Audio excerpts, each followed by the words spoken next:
Greetings, dear subscribers and casual listeners of my channel. Today I'll tell you about theories concerning the life and personality of Severus Snape that have particularly intrigued fans.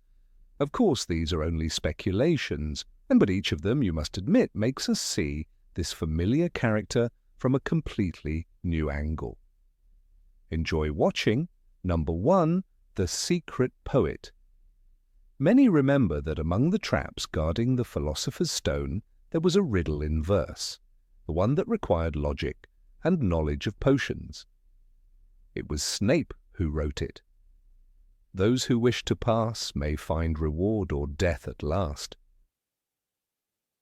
Fans couldn't ignore this detail.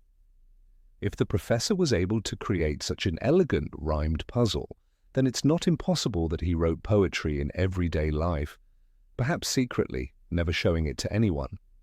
Supporters of this theory claim that poetry helped Snape cope with loneliness and inner torment.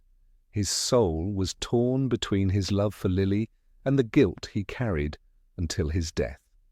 Perhaps poetry was his way of speaking to her, through lines no one would ever read. Number 2. Why not him? Snape was far from an ideal teacher, but fans have long noticed his particular dislike for Neville Longbottom feels strangely personal. Why Neville?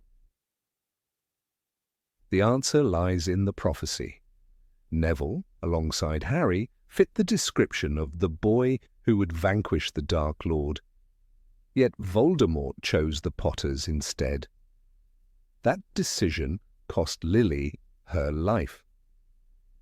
Either of these boys could be you, the other, Neville Longbottom, said Dumbledore. Imagine this. Every time Snape looked at Neville, he didn't see just a student, but an alternative, a boy through whom everything could have turned out differently. Perhaps that's why his voice carried bitterness and resentment, not toward Neville, but toward fate itself, which once chose the wrong child. Number 3. The hidden message. This theory has long become a legend, and it still gives goosebumps. Remember Snape's very first lesson in potions. Potter, what would I get if I added powdered root of asphodel to an infusion of wormwood? For most, it's just a question from a strict professor, but fans found a hidden meaning behind it. In the Victorian language of flowers, asphodel symbolizes regret and mourning, while wormwood stands for grief and loss. Together they form a phrase that can be interpreted as, I mourn Lily's death. Hard to believe in coincidence, isn't it? Especially since asphodel was indeed mentioned in ancient Greek myths as a flower of sorrow that grew in the fields of the underworld. And though botanists debate whether asphodel and lily are related, the symbolism is clear. It's a confession of eternal guilt, encrypted in Snape's very first words, to the son of the woman he loved and lost. Number 4. The Exiled Prince. After Voldemort's fall, fans long wondered what happened to Snape's parents. In The Half-Blood Prince, the family home is described as abandoned, and there's no mention of Tobias or Eileen. But here's what's odd. In the old issues of the Daily Prophet that Hermione skimmed through, there are no records of Eileen Prince's death. This gave rise to one of the most intriguing theories. Snape's mother is still alive and hiding in Hogwarts under the guise of the librarian, Madame Pince. The arguments are compelling. First, their appearance and personality, both strict, thin, sharp-nosed and perpetually displeased. Second, the name Irma Pince is an anagram of the phrase, I am Prince. It's hard not to recall how Tom Riddle turned his own name into Voldemort. Coincidence? Maybe. But once you notice that Madame Pince often appears near Snape in the films, the theory doesn't seem so crazy anymore. Number 5. A bond unbroken. Many remember that Lily Evans, Harry's mother, was an exceptionally talented potion maker. Professor Slughorn even exclaimed, "You've inherited your mother's talent. Lily was a great hand at potions." But where did she get such skills? Fans believe the answer is simple. Severus Snape shared his notes with her, and perhaps even lent her his old textbook, and the very one Harry would later use. If true, then it was Snape who helped Lily master potions, and Harry, unknowingly, benefited from the same knowledge that once guided his mother. Some even think that a few of the notes in the book might have been written by Lily herself, since she and Severus often worked together. As for the Levicorpus spell, it became popular at Hogwarts even though Snape never taught it to anyone. Someone must have seen his notes. Perhaps that someone was Lily. Thus, an old-school friendship turned into a story filled with secrets and unspoken words. Number 6. The Guardian of the Phoenix. Albus Dumbledore trusted few people completely, but he trusted Severus Snape. "Because Severus gave me his word," Dumbledore told Cornelius Fudge, "and I know the value of his word." Fans believe this trust ran deeper than anyone knew. According to one theory, Snape was not just a double agent. He was the Guardian of the Phoenix, chosen by Dumbledore to protect the Order after his death. Snape alone knew the secret meeting places, the passwords, and the coded phrases that bound the Order of the Phoenix together. His role was to ensure that even if the Dark Lord triumphed, the fire of resistance would never die. Would explain much. When Dumbledore fell from the astronomy tower, the others grieved, but no one, not even McGonagall or Lupin, publicly called Snape a traitor. They must have known there was more to the story. Snape had inherited Dumbledore's mission as quietly and faithfully as Fawkes himself, rising from the ashes. Perhaps that is why, even at his coldest, he still carried a trace of something bright, a spark of the phoenix he guarded, waiting to pass it on to the next generation. Number 7. Snape and the Mirror of Erised. If Severus Snape had ever stood before the Mirror of Erised, what would he have seen? Not power, not glory, not forgiveness, but Lily. Not as a memory, but alive, smiling, her hand resting gently in his. In the reflection there might have been a small boy with green eyes and messy black hair, not James Potter's son, but his own. Fans imagine this vision so vivid, so painfully real, that it would have broken even Snape's iron composure. It does not do to dwell on dreams and forget to live, Dumbledore had warned Harry. For Snape, that mirror would have been poison. Some believe he did look into it once, perhaps long ago when the castle was empty and the war had not yet begun. Maybe Dumbledore had brought him there to test him, and Snape, seeing what he could never have, finally understood how deep his devotion to Lily truly ran. From that moment on, his purpose became clear. If he couldn't have the life he desired, he could at least protect what remained of it, her son. It explains the way he looked at Harry, that strange mixture of anger and sorrow. Every time he saw the boy, he was reminded of the reflection he had lost. The mirror showed him the world that might have been, and Dumbledore's words echoed in his mind. Snape turned away from the glass, never to return, because he knew to dwell on that dream would mean to destroy himself. Instead, he chose a different kind of love, the one that protects without reward and remembers without end. Number 8. The Dark Lord's chosen successor. There is something chilling in the idea that Lord Voldemort once saw Severus Snape not merely as a servant, but as a successor. Snape's intelligence, secrecy, and talent for invention were exactly the qualities Tom Riddle valued above all. "You are a talented young man, Severus," he might have said, his cold voice full of calculation. "I see great potential in you." Voldemort admired minds that mirrored his own, sharp, disciplined, and ruthless. In Snape, he recognized not fear, but ambition. It's easy to imagine those private lessons in the shadows. Voldemort teaching Snape to pierce the thoughts of others through legilimency, to build unbreakable walls within his own mind. Snape learned quickly. Too quickly.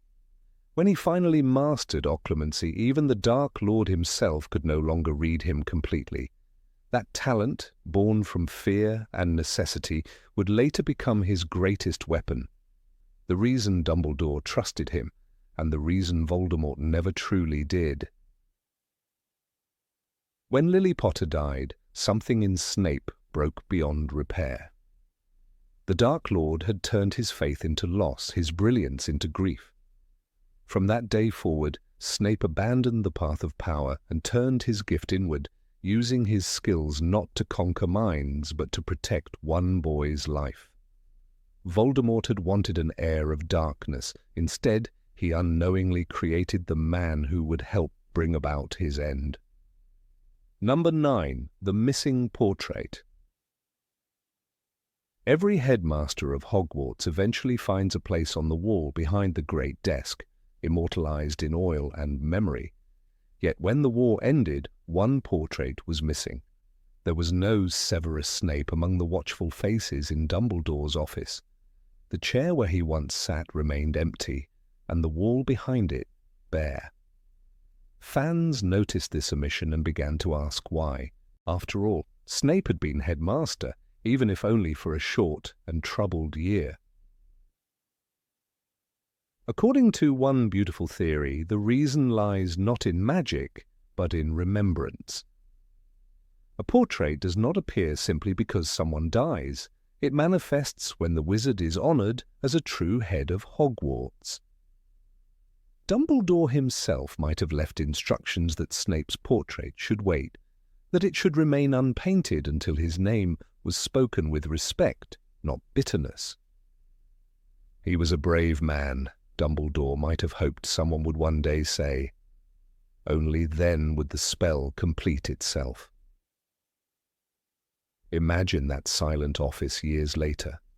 The candles flicker, the other portraits slumber, and suddenly the air shimmers, a faint trace of potion scent, a rustle of robes. A new frame appears beside Dumbledore's, and in it, a thin man with sallow skin and dark eyes opens his gaze for the first time. He does not smile, he only nods, as if acknowledging that forgiveness, at last, has found him. Harry himself would have been the one to make it happen. "He was the bravest man I ever knew," he had once said. That sentence, spoken in truth, could have been the spark. Somewhere in Hogwarts, late at night, a new portrait may now hang quietly, watching over the castle he once protected. The boy he saved has long since grown, but the man who gave everything for him still stands guard, framed in light and shadow. Number 10. The True Master of Death. Some say the true Master of Death was never Harry Potter. It was Severus Snape. The Deathly Hallows were meant to test a soul, not to reward power. Harry owned the cloak. Dumbledore once held the stone. Voldemort claimed the wand, but Snape, with nothing in his hands and everything lost, met death on his own terms. He sought no glory. He never begged for mercy. He simply looked at his killer and accepted his fate. When Nagini struck, Snape did not fight back. He knew it was coming. "Look at me," he whispered to Harry, his final words soft and human. Not a spell, not a curse, just a plea to see the eyes of the woman he had loved. Fans say that moment was the essence of true mastery over death, acceptance, not defiance. He didn't conquer death with relics or power, but by letting go of fear. Dumbledore once said, "Do not pity the dead, Harry. Pity the living, and above all, those who live without love." Snape had lived without love longer than anyone. Yet his final act was love itself. To protect Lily's son, even when it meant giving his life to the man who destroyed her. That choice, not any wand or stone, is what made him greater than all who sought immortality. In the end, when the Elder Wand refused Voldemort, it was not just because of wand law. Some believe it was because death itself had already chosen its master. He had greasy hair, a hooked nose, and eyes full of sorrow, but he met death as an equal. And perhaps in that quiet, dark moment, death bowed first. Number 11. Snape and the Dursleys. It's easy to imagine Severus Snape turning away when Dumbledore left baby Harry on the Dursleys' doorstep. He must have watched from the shadows, his cloak heavy with rain, his face pale under the streetlight. "He'll be safe," Dumbledore had said softly, "as long as he's under the protection of his mother's blood." Snape knew the magic, ancient, binding, unbreakable. He also knew it came with a cost. To interfere, even once, might destroy it. But some fans believe Snape couldn't stay away. Privet Drive was only a short apparition away, and he had never been one to trust others easily. They imagine him appearing under the invisibility cloak late at night, standing at the corner of the street, his black eyes fixed on number 4. Inside, Harry slept in a cupboard under the stairs. Outside, a man who had loved his mother more than life itself kept silent watch. "Always," he had once said to Dumbledore, and perhaps this, too, was part of that vow. There's a strange consistency in the theory. The Dursleys often spoke of odd things happening in their neighbourhood, unexplained sounds, flickering lights, the sudden withering of Aunt Petunia's roses. Maybe it wasn't coincidence. Maybe it was Snape testing the wards, reinforcing them quietly when they weakened. He would never knock on their door, never speak. But perhaps, somewhere deep down, he wanted to be sure the boys survived long enough to hate him later. If this theory is true, it means that every year, as Harry grew older, Snape's unseen shadow stood nearby, watching, guarding and remembering. The neighbours never saw a stranger because there was none to see. The man who once walked between light and darkness had simply become part of it. A silent guardian, invisible but always there. Number 12. The Lost Love Potion. Severus Snape was not just a potion master. He was an alchemist of emotion. According to one haunting fan theory, after Lily Potter's death, Snape tried to do the impossible, to brew a potion that could bring back the feeling of love itself. He called it the elixir of memories, a mixture that would allow the drinker to see the face of the person they had lost, not as a ghost, but as if that person had truly returned. Fans imagine him in his cold dungeon, surrounded by bottles of moonlight-coloured liquid and the faint scent of asphodel. He might have drawn his inspiration from an ancient text mentioned by Professor Slughorn in Half-Blood Prince. Love potions can be powerful, but never true. They imitate affection, they do not create it. Snape, of course, would have wanted more than imitation. He wanted truth. In his obsession, he may have combined powdered moonstone, known to enhance longing, with a few drops of unicorn tears, the rarest ingredient of all. For weeks he tested the formula, refusing to eat or sleep. Then one night he succeeded. For a fleeting moment he saw Lily. Her smile, her voice, her eyes, exactly as he remembered. But something went wrong. The image did not fade, it spoke, it reached out. The boundaries between memory and reality began to dissolve, and Snape realized too late that the potion had consumed a part of his mind. It had stolen his ability to separate illusion from truth. It is the unknown we fear when we look upon death and darkness, nothing more, Dumbledore once said. Perhaps that was the night Snape finally understood what his mentor meant, and why some lines should never be crossed. From that day forward, Snape never smiled again. Students whispered that he had seen something in his laboratory mirror that changed him forever. Maybe it wasn't a mirror at all, but the last reflection of Lily Evans, one he created, loved, and then lost a second time. The man who brewed cures for everyone else could not heal his own heart. Number 13. The unsent letter. It is said that there are words that never reach their destination, yet they linger in the air like echoes that refuse to fade. In the shadowed corridors of the Harry Potter universe, one such mystery has captured the hearts of readers and theorists alike. The story of the unwritten or perhaps lost letter from Lily Evans to Severus Snape. Though never mentioned directly in J.K. Rowling's books, many believe that such a letter must have existed, hidden between the lines of their tragic connection, and that it explains one of the most haunting scenes in the entire saga, the moment when Dumbledore tells Snape that Lily Potter is dead. The relationship between Severus Snape and Lily Evans begins in the sunlit fields of Cokeworth, where two children met by chance near a riverbank.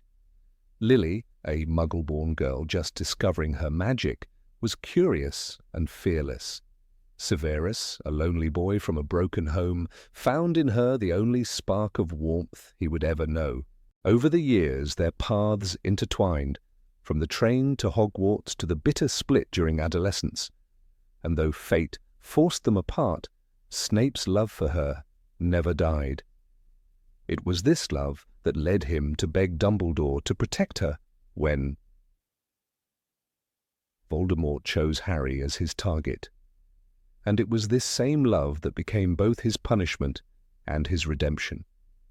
When Dumbledore reveals to Snape in Harry Potter and the Deathly Hallows that Voldemort intends to kill Lily and her family, Snape's reaction is not of anger, but of despair. Readers remember how, in the flashback, he collapses before Dumbledore, trembling, begging him to hide them all, I beg you. But what happened after that night remains uncertain. We know that Voldemort found the Potters in Godric's Hollow, that Lily refused to step aside, and that her love shielded Harry from death.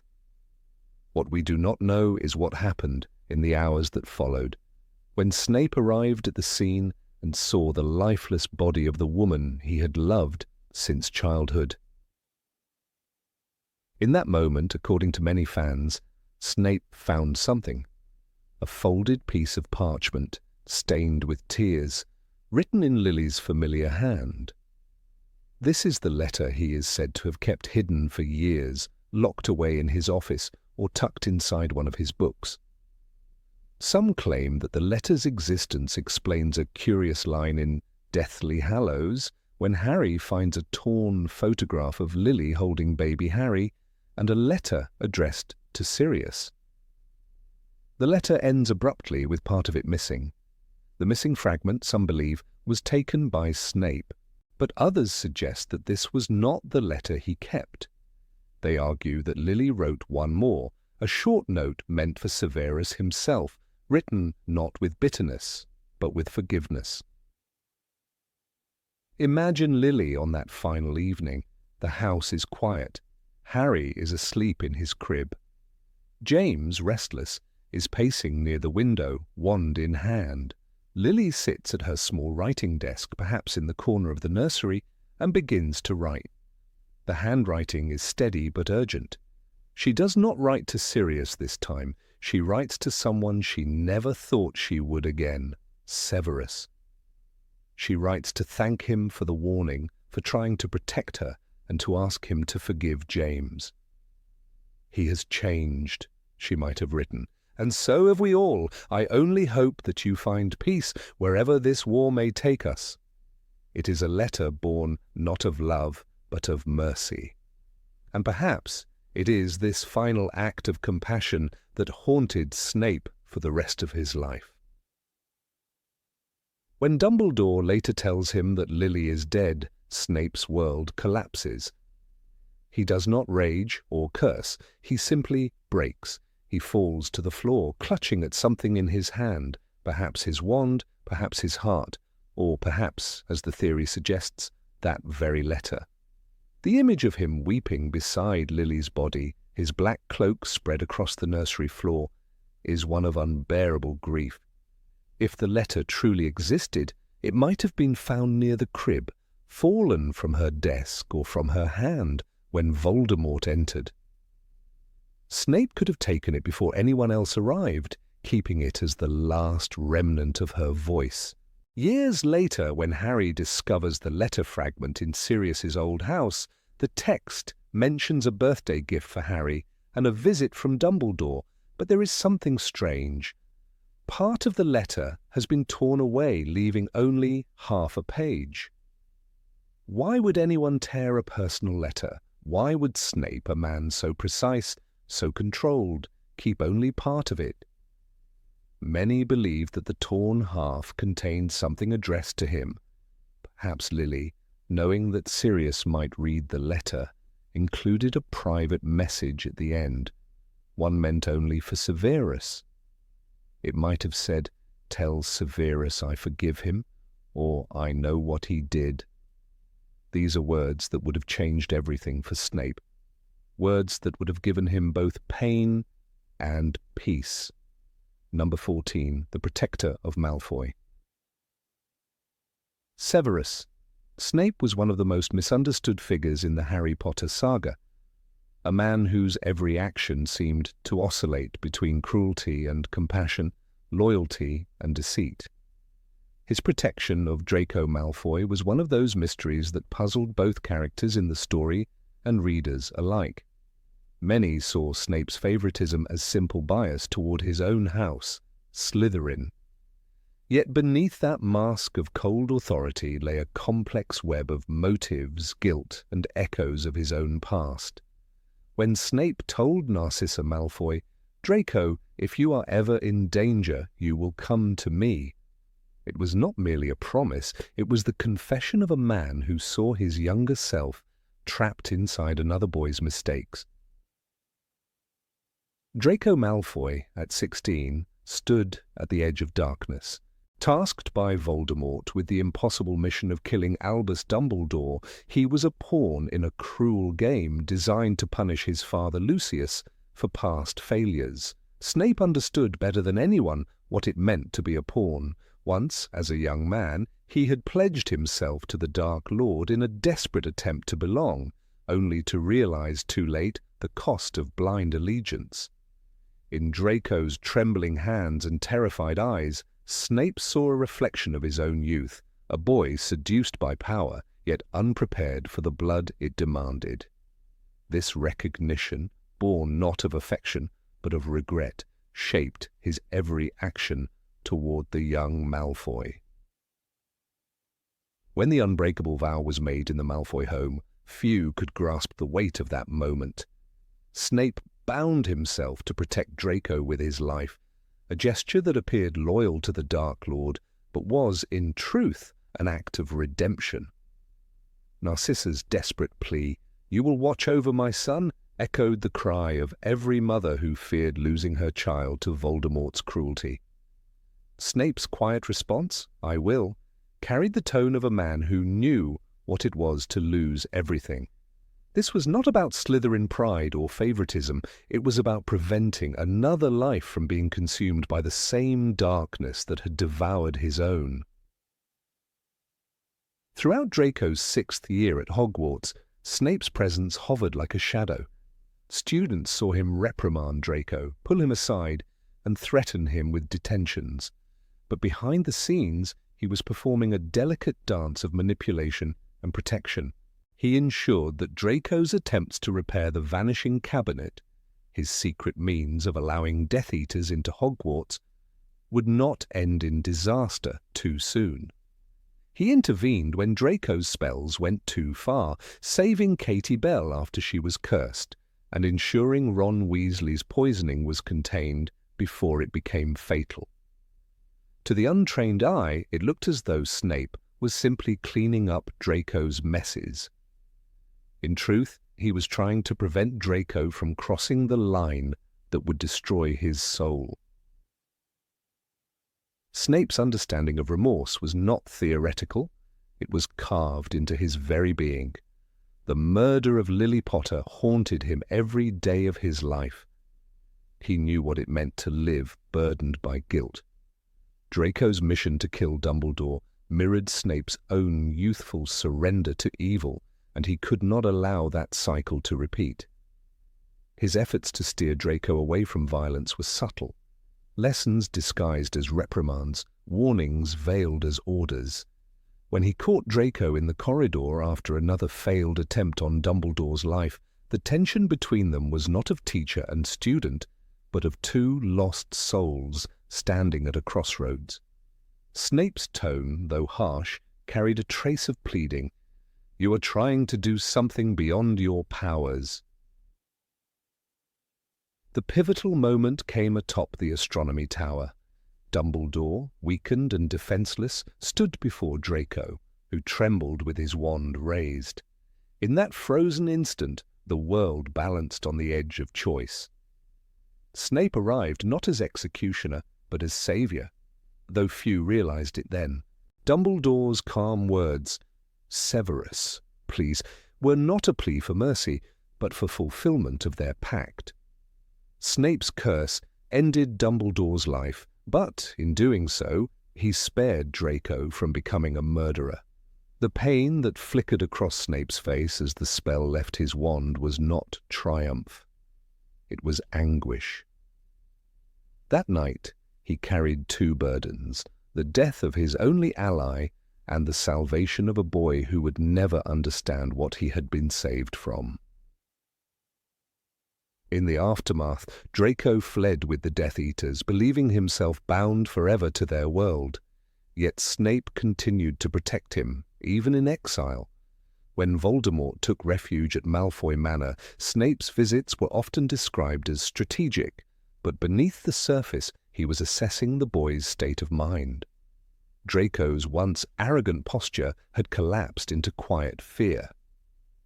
Snape ensured that no fatal orders reached him directly, subtly diverting Voldemort's attention elsewhere. When Harry, Ron, and Hermione were captured and brought to Malfoy Manor, Draco's hesitation to identify them was a direct result of the moral conflict that Snape had planted within him. The seed of doubt, the same seed that had once saved Snape, had begun to grow. The final battle at Hogwarts revealed the culmination of Snape's silent work. While chaos raged, Draco's survival was not by luck alone. Snape's defensive enchantments, layered throughout the castle in anticipation of the siege, created hidden corridors and shielded areas that the Death Eaters did not fully understand.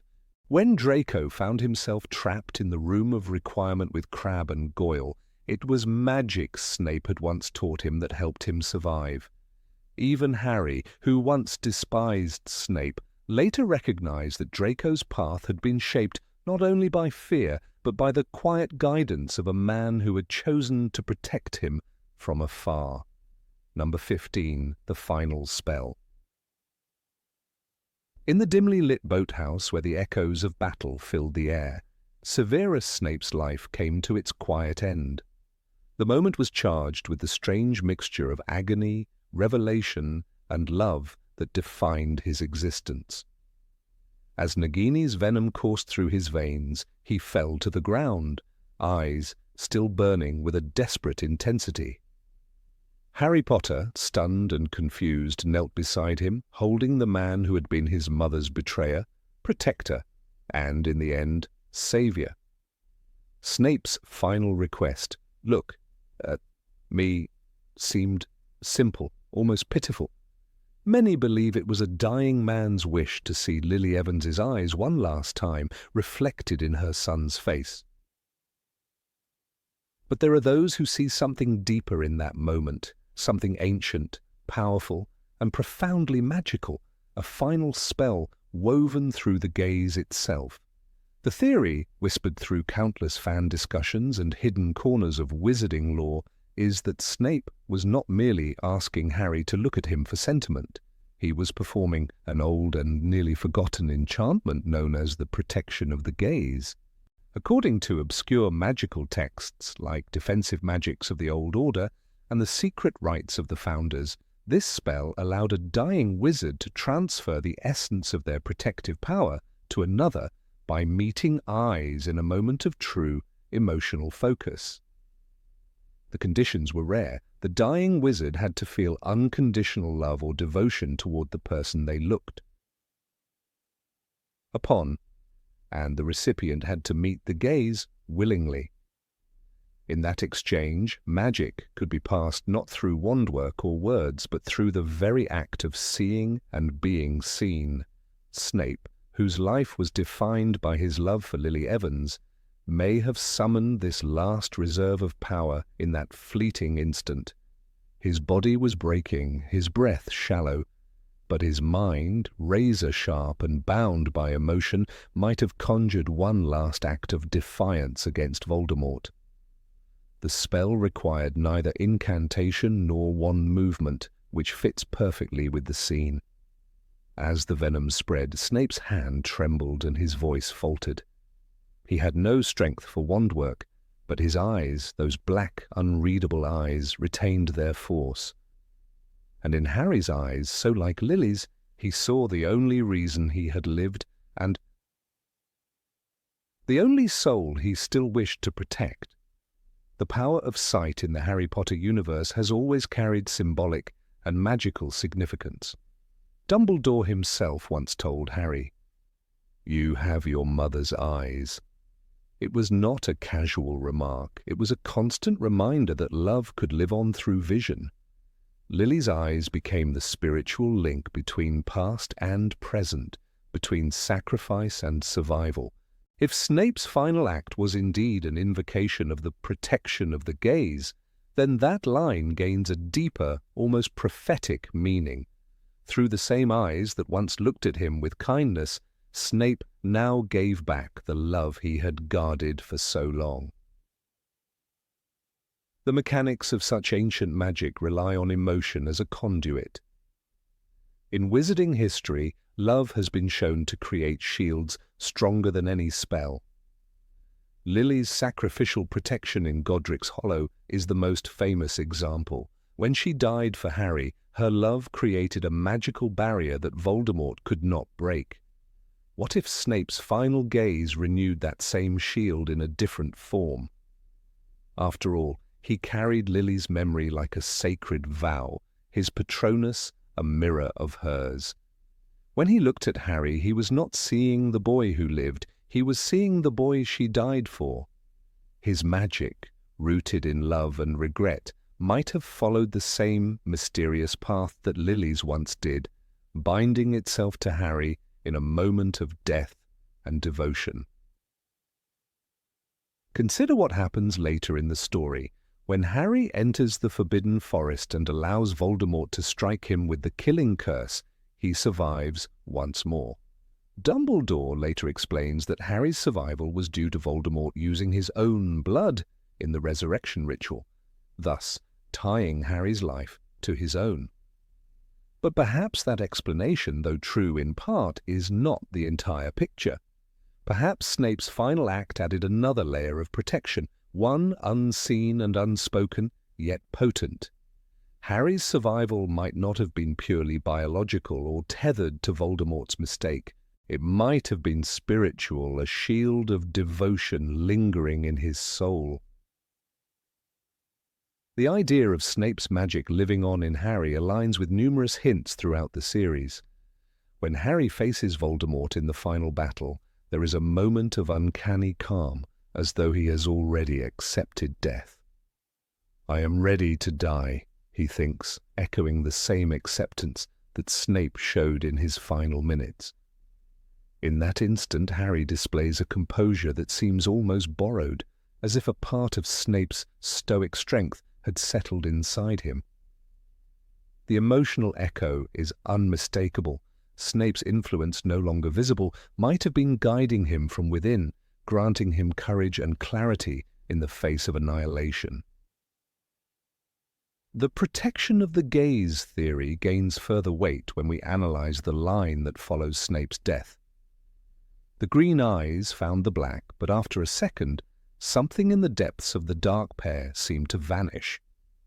That something could symbolize more than life leaving the body. It could represent a transfer, the passage of magical essence from one soul to another. The light in Snape's eyes did not fade into nothingness. It moved, crossing the fragile boundary between bodies. The description reads less like a death and more like a transmission, the extinguishing of one flame only because it has lit another.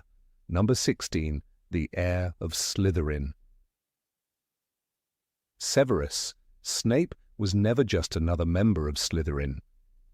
The shadowy green of that house seemed to move in harmony with his soul, as if the walls of the dungeons whispered his name long before he ever set foot inside Hogwarts.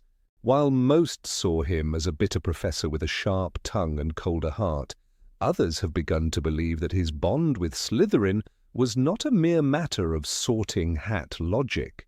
There are whispers, persistent and alluring, that Snape carried the true blood of Salazar Slytherin himself, a diluted but potent trace of the founder's legacy that shaped his life, his magic, and even his tragic fate.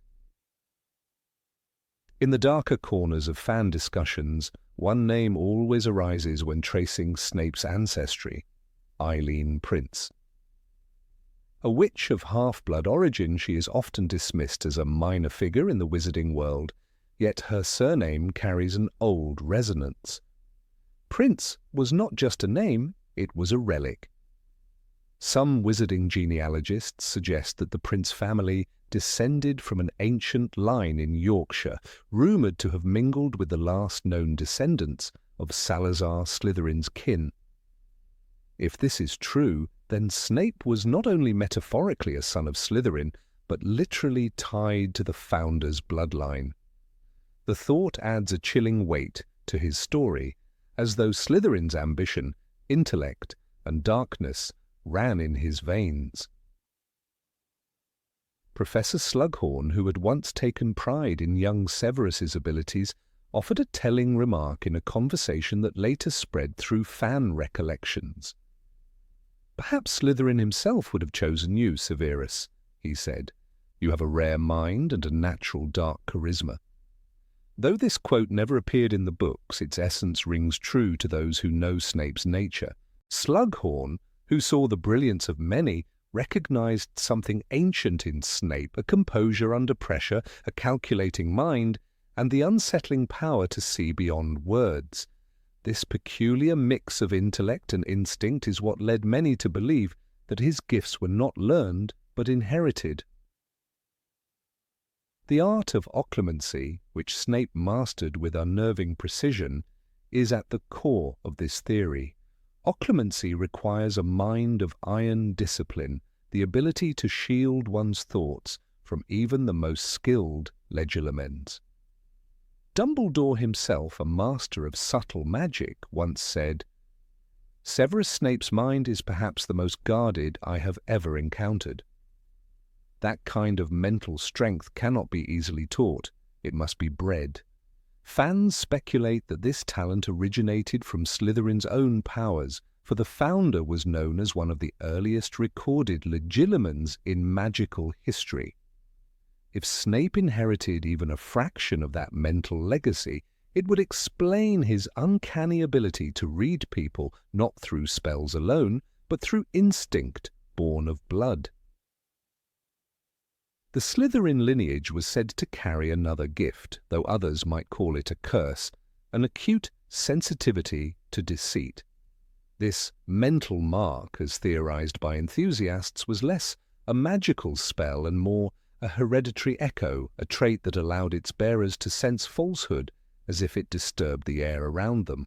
How often did Snape, without evidence, catch Harry in a lie? When Hermione and Ron tried to conceal their schemes, Snape would narrow his eyes and pierce through them with a gaze that left no doubt. He knew. It wasn't legilimency in the formal sense, it was intuition sharpened beyond the human norm. Perhaps somewhere deep in his soul the founder's legacy murmured warnings when deception dared to stand before him. This peculiar sensitivity shaped Snape's entire approach to teaching. His classroom was not merely a place for brewing potions, but a chamber of subtle trials. Each lesson was a test of control, of honesty, of focus. In Harry Potter and the Half-Blood Prince, when Harry uses the prince's notes to excel, Snape's rage burns not from jealousy but recognition. The boy was trespassing on something intimate, knowledge passed through generations, a whisper from the past that only one with Slytherin blood could truly understand. "You dare use my own spells against me, Potter?" he cries in fury. Behind those words lies the wounded pride of a man who believed that his craft was his inheritance, not a trick to be stolen by chance. Eileen Prince's heritage offers intriguing support to this theory. Old wizarding families often concealed their origins, especially those connected to the darker legacies of the founders. In the fragmented records of the Prince family, references appear to an ancient House of Serpent's blood, mentioned in an obscure 17th century scroll found in the archives of the Ministry of Magic. The document describes a lineage of potion masters who were said to speak to the cauldron as if it listened. Such a phrase recalls the intuitive genius Snape displayed in potion making, his ability to alter recipes by instinct, not by textbook knowledge. Like Slytherin, he believed magic to be alive, something that responded to will and intelligence rather than to mechanical rule. Snape's endurance in the face of dark magic also fits the pattern. Few wizards could spend years immersed in Voldemort's circle, surrounded by curses and death, and emerge with sanity intact. He endured the Cruciatus curse, the mark's searing pain, and constant suspicion from both sides. Yet he never broke. This resilience was not mere courage, it was constitution. If Salazar Slytherin's descendants carried even a drop of his magical resistance, a natural tolerance to the corrosive effects of dark power, it could explain Snape's survival. He was forged for endurance, not ease, like a relic born to dwell in the shadows. When Dumbledore tasked him with the most dangerous mission of all, deceiving the Dark Lord himself, Snape became the embodiment of duality. It was Slytherin's cunning at its most elevated, deception for the sake of salvation. "The world isn't split into good people and Death Eaters," he once told a frightened student, echoing a truth that could have come from Slytherin himself. The founder, too, was not purely evil. He believed in strength, self-preservation, and the purity of purpose. Snape's morality, so often misunderstood, reflected that same complex vision of power and sacrifice. The physical symbols surrounding Snape also feed the theory. His Patronus, a doe, tied him to Lily, but it also symbolized the hidden duality of his spirit, gentleness born within darkness. Yet his world was filled with serpents, the dungeons, the green flicker of Slytherin's common room, the subtle hiss of his speech. When he cast spells, his movements were elegant but serpentine, controlled and fluid, the gestures of someone whose very essence flowed like a snake through the shadows. Fans often point to the moment in Deathly Hallows when Voldemort's snake, Nagini, is used to kill him. It was as though the serpent was reclaiming one of its own, completing the ancient circle of Slytherin's blood. Snape's final moments reveal the tragedy of this heritage. As his life bled away on the floor of the boathouse, his eyes, black and bottomless, searched for Harry's. He gave him memories, not confessions, because truth was Snape's final gift. He had lived as one who knew too much of deceit and bore the weight of knowing it. That trait, perhaps the oldest inheritance of Slytherin's line, guided him even to death, the instinct to uncover, to protect through secrecy, and to let truth outlive the body. "Look at me," he whispered, wanting only to be seen for what he truly was, neither villain nor saint, but heir to a complex ancient power. Dumbledore once described Snape as a man who possessed a rare gift for the mind's deepest arts. Those words, read through the lens of this theory, take on new depth. It wasn't just brilliance, it was legacy. Just as Salazar Slytherin sought to pass his ideals to his descendants, Snape carried within him a remnant of that vision, intelligence tempered by suspicion, loyalty hidden under secrecy, and a mind that refused to bend. He was, in every sense, the modern echo of the founder, a man of intellect, ambition, and painful solitude. Even his relationship with Voldemort mirrors the ancient tale of Slytherin and his descendants. The founder left Hogwarts because he believed his peers lacked understanding of the true path to magical greatness. Voldemort, claiming Slytherin's blood through the gaunts, perverted that ideal into tyranny. Snape, by contrast, embodied the redemptive side of that heritage. Cunning, used not for domination, but for protection. He proved that Slytherin's traits could serve the light when guided by love. The two heirs of Slytherin, one by arrogance, one by intellect, became mirrors of each other, one destroying what the other sought to preserve. This legacy also explains Snape's paradoxical loneliness. Like Slytherin, he was a man misunderstood by his peers. Both were visionaries who walked in shadows and spoke in riddles of power. Snape's students feared him, his colleagues distrusted him. Yet behind that coldness lay the same tragic truth that haunted the founder. Greatness demands isolation. He was probably the bravest man I ever knew, Harry later told his son. And perhaps bravery, in the Slytherin sense, is not about courage before enemies, but endurance under the weight of secrecy. The story of Severus Snape thus becomes something far older than a school tale. It is a continuation of the myth that began with a founder who believed knowledge was power and secrecy its guardian. Through Eileen Prince's lineage, through instinct, mind, and sacrifice, Snape carried that torch across centuries. Whether or not the blood of Slytherin truly flowed in his veins, the spirit of that ancient serpent certainly did. The legacy survived not in the heirlooms of a house, but in the quiet, watchful eyes of a man who saw truth where others saw lies, and kept the world safe by mastering both. Number 17. Snape's Cat. In the dim and secretive world of Severus Snape, there is always more than meets the eye. Fans have long dissected every line and glance the potions master ever made, uncovering layers of mystery beneath his stoic surface. One of the strangest and most intriguing fan theories claims that Snape once had a cat, not an ordinary one, but a creature that carried a fragment of his soul's tenderness hidden from the world. The theory began from a subtle moment in Harry Potter and the Order of the Phoenix when Snape remarks during a transfiguration discussion that he knows how to recognize the traces left behind by an animagus in feline form. It is such a small detail that most readers overlook it, yet for the devoted few, it opened a door into the professor's private life. Snape was not a man given to idle words. Every statement he made, especially in class, carried either venom or purpose.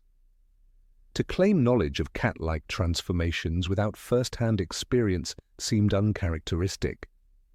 That remark led many to speculate that he had personal familiarity with feline behavior, perhaps through ownership of a cat during his youth. If true, it would reveal a side of Snape the books only hint at, one capable of quiet affection and companionship. After all, it is difficult to imagine young Severus, lonely and ostracized in the grim industrial streets of Spinner's End, finding comfort anywhere except in a creature that demanded nothing of him but warmth. According to the fan theory, Snape's cat appeared during his teenage years, around the same time he began his friendship with Lily Evans. The story goes that he found the animal injured near the riverbank close to his home, its fur dark as midnight but marked by a thin silver stripe running along its spine, a detail that would later become symbolic among fans. Severus, known for his fascination with potions even as a boy, supposedly used a homemade salve to heal the animal's leg. From that day on, the cat followed him everywhere, watching him as he studied his spell books beneath flickering street lamps. Neighbours would have thought it nothing more than a stray, but to Severus it became a confidant in silence, the only living creature that did not judge him. The theory deepens when one considers how often Snape is described as moving like a cat himself. Silent, gliding, eyes gleaming in the dark. His presence at Hogwarts is frequently compared to something feline. In Harry Potter and the Half-Blood Prince, Harry notes that Snape swept across the room like a large, dark bat, but many fans have reimagined this comparison, suggesting that his movements are not bat-like, but cat-like, fluid, stealthy, and deliberate. Cats have always been creatures of mystery in the wizarding world. They appear often as familiars and guardians of secrets. It is not unthinkable that Snape's affinity for them was more than passing curiosity. The imagined cat, as the story unfolds in fan discussions, bore the name Silver Shadow, inspired by its unusual marking. It supposedly accompanied Snape even when he first arrived at Hogwarts as a student, hiding in the Slytherin dormitories or prowling the dungeons. Though there is no mention of it in canon, theorists claim that the omission fits perfectly with Snape's secretive nature. He would never have risked ridicule from his peers by displaying affection for an animal. Instead, he would keep the creature hidden, confiding in it during lonely nights, feeding it bits of food stolen from the Great Hall. The dungeons, damp and echoing, would have been a perfect place for a black cat to disappear from sight. What makes this theory particularly compelling is its connection to a later mystery, the appearance of certain cats in Hogwarts who seem to act with unusual intelligence. Mrs. Norris, Filch's vigilant companion, is often noted for her uncanny ability to appear where mischief is afoot. But there is another feline whose behaviour has long puzzled readers. Crookshanks, Hermione Granger's cat. Described as large, ginger, with a slightly squashed face and a bottle-brush tail, Crookshanks is no ordinary pet. He possesses a startling intuition, often reacting to deceit or danger with almost human understanding. Some fans suggest that this intelligence hints at a magical origin, perhaps even a reincarnation or transformation of Snape's lost companion. In Harry Potter and the Prisoner of Azkaban, Crookshanks immediately recognizes that Scabbers, Ron's rat, is not what he seems. He aligns himself with Sirius Black, assisting him in revealing Peter Pettigrew's disguise. Such cunning has led fans to believe that Crookshanks is part Kneazle, a magical creature known for detecting suspicious individuals. Yet others wonder if there could be something deeper, a trace of another bond, one that stretches back to Snape himself. Could it be that the animal, somehow surviving beyond the years, returned to Hogwarts to serve as a silent observer, watching over the children of those who once defined Snape's fate? The emotional weight of this theory lies not in the literal possibility, but in what it symbolizes. Snape, whose life was marked by isolation, betrayal, and unrequited love, could have poured his buried affection into the companionship of a cat. The animal, sleek and watchful, might have been the only witness to his earliest experiments in potions, his heartbreak after Lily's growing distance, and his descent into darker circles.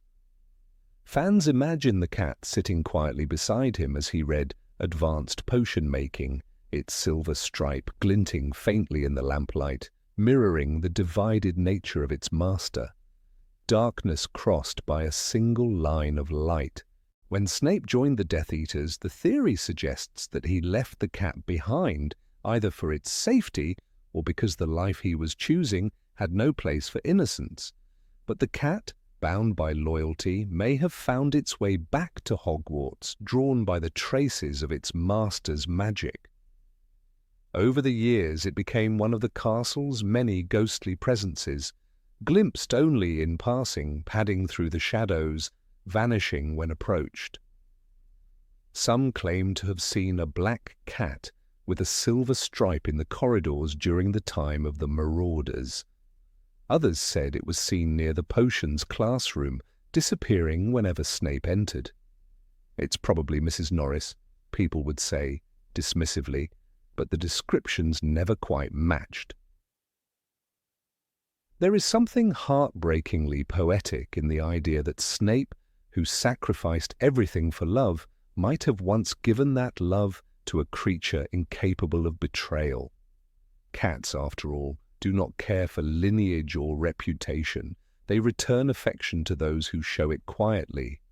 And Snape, hidden beneath layers of bitterness and sarcasm, was precisely that kind of man. One who gave silently and without expectation of reward. The cat becomes, in this sense, a mirror of his truest self, cautious, solitary, fiercely loyal, and misunderstood by all who see only its surface. The theory even intersects with Dumbledore's understanding of Snape's nature. In the Deathly Hallows, when Snape's memories reveal his lifelong devotion to Lily, the headmaster's final words to him echo like a confession.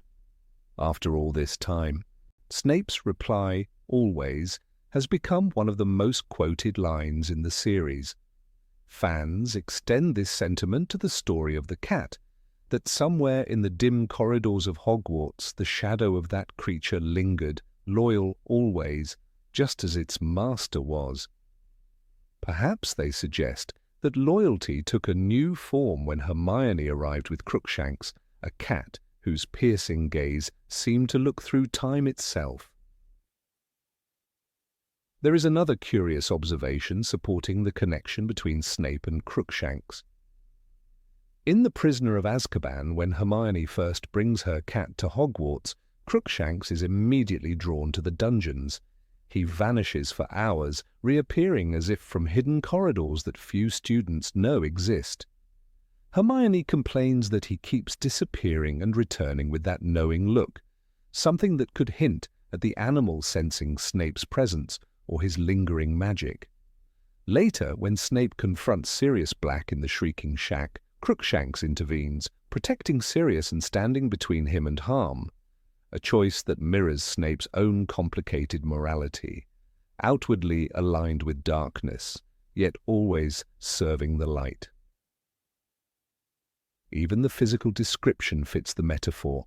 Crookshanks's orange fur with lighter markings could easily have evolved from a darker shade over time, or, as some suggest, it may simply be the magical disguise of an older being.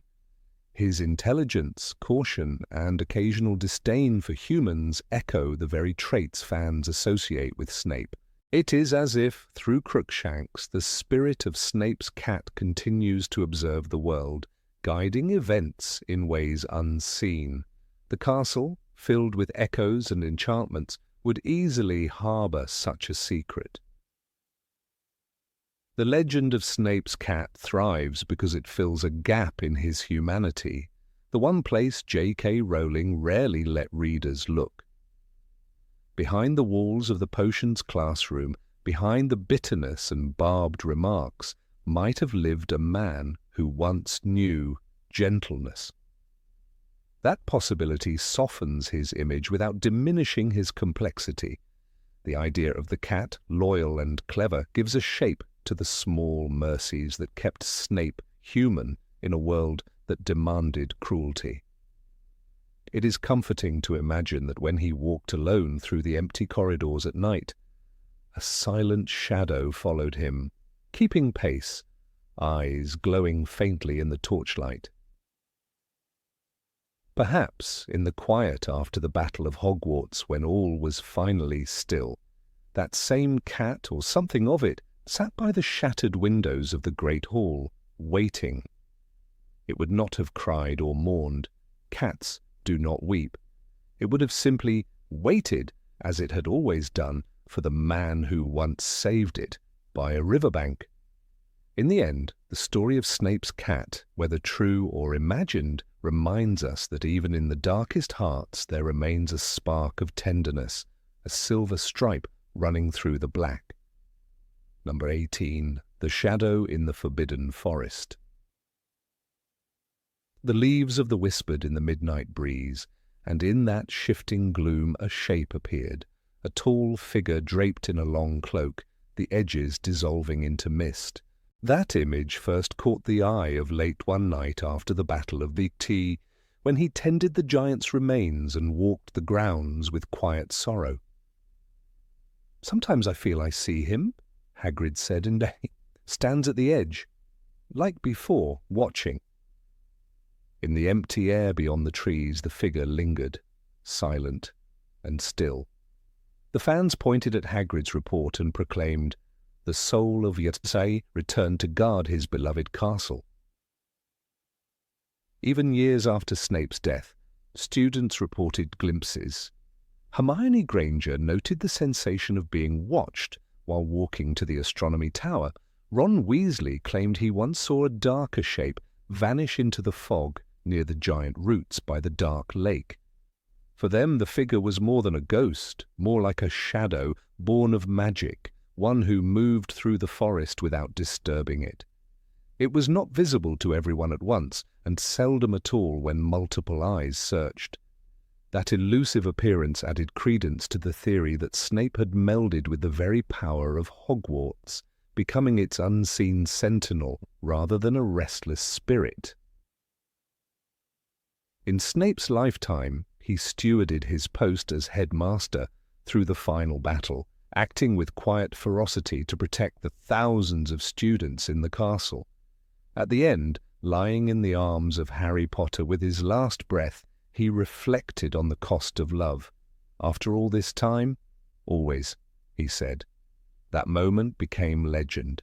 If one believes that love endures beyond death, then it is consistent to imagine Snape's devotion to Hogwarts continued outward into the forest. In this theory, the cloak at the forest's edge is the echo of his lingering presence, not bound by mortal limitation. Professor McGonagall had once told Harry that Hogwarts has a life of its own, the castle, the grounds, even the forest. If Snape's soul harnessed that life after death, then the forest would become his realm, the trees his company.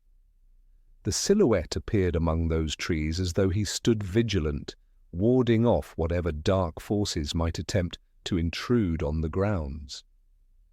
On one moonlit night, a first-year witch heading back from the kitchens claimed she felt a chill and turned to see a tall figure half hidden behind a yew tree, looking unwaveringly at the castle wall. She later confided to Hermione that the figure reminded her of Snape's stern posture, the way he carried his cloak and framed his face. In the Battle of Hogwarts, Snape's final act was a protective one, giving Harry the memories that exposed Voldemort's weakness, then presenting himself to his murderer, expecting death with eyes unflinching. That self-sacrifice mirrored the next step of the theory, that upon death his essence did not depart entirely, but fused with Hogwarts, becoming a guard of sorts. Like in his brilliant phoenix form symbolizing renewal and protection, Snape in this vision became a shadowy figure whose vigilance is unseen but ever present. In Hagrid's words, he watches. One evening, Hermione and Harry made a detour toward the forest troll graveyard, and Harry paused at the edge, sensing something. He turned and saw a cloaked shape dissolve into the mist by the giant roots of an ancient oak. His scar ached briefly, not pain, but recognition. He couldn't say whether it was Snape, but the posture and the uncanny stillness matched memories of his former professor. He thought of the line, "Look at me," and of Snape facing Voldemort. The forest became a theatre of memory, the figure a living residue of that confrontation. The concept of a soul remaining to guard a place is not alien in wizarding lore. Mages speak of house spirits, protective shades, and guardian spectres. But this theory insists Snape did not linger simply to haunt. He remained out of love, out of duty, for others rather than for himself. His allegiance changed from Death Eater to Defender. His final choice placed the castle's children above his own reputation.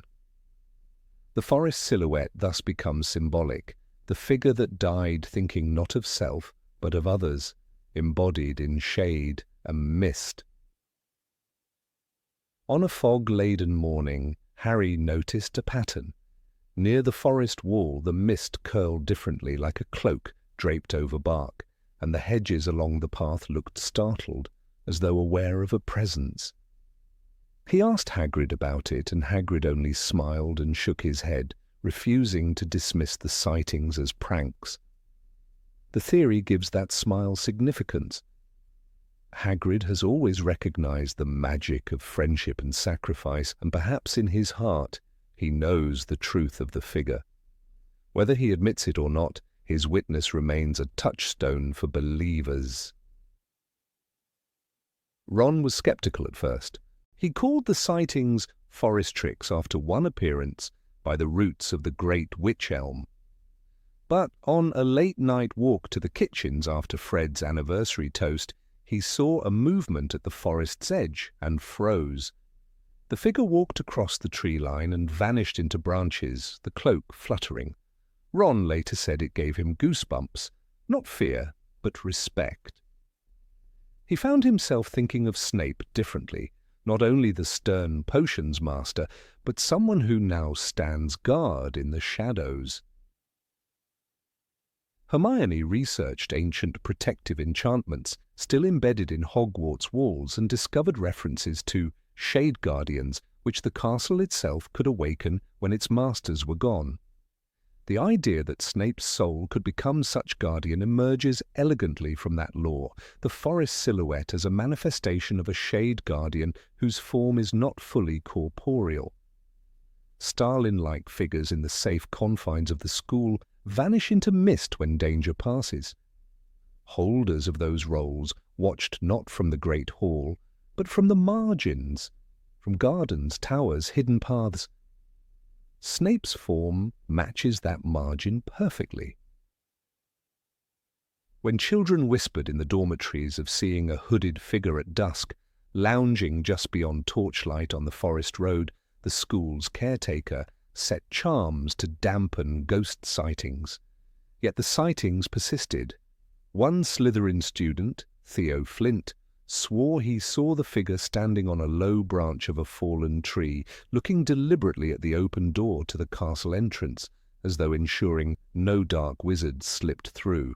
That silent vigil, unseen by the castle's adults, became part of the legend, Snape's watch continuing in the forest.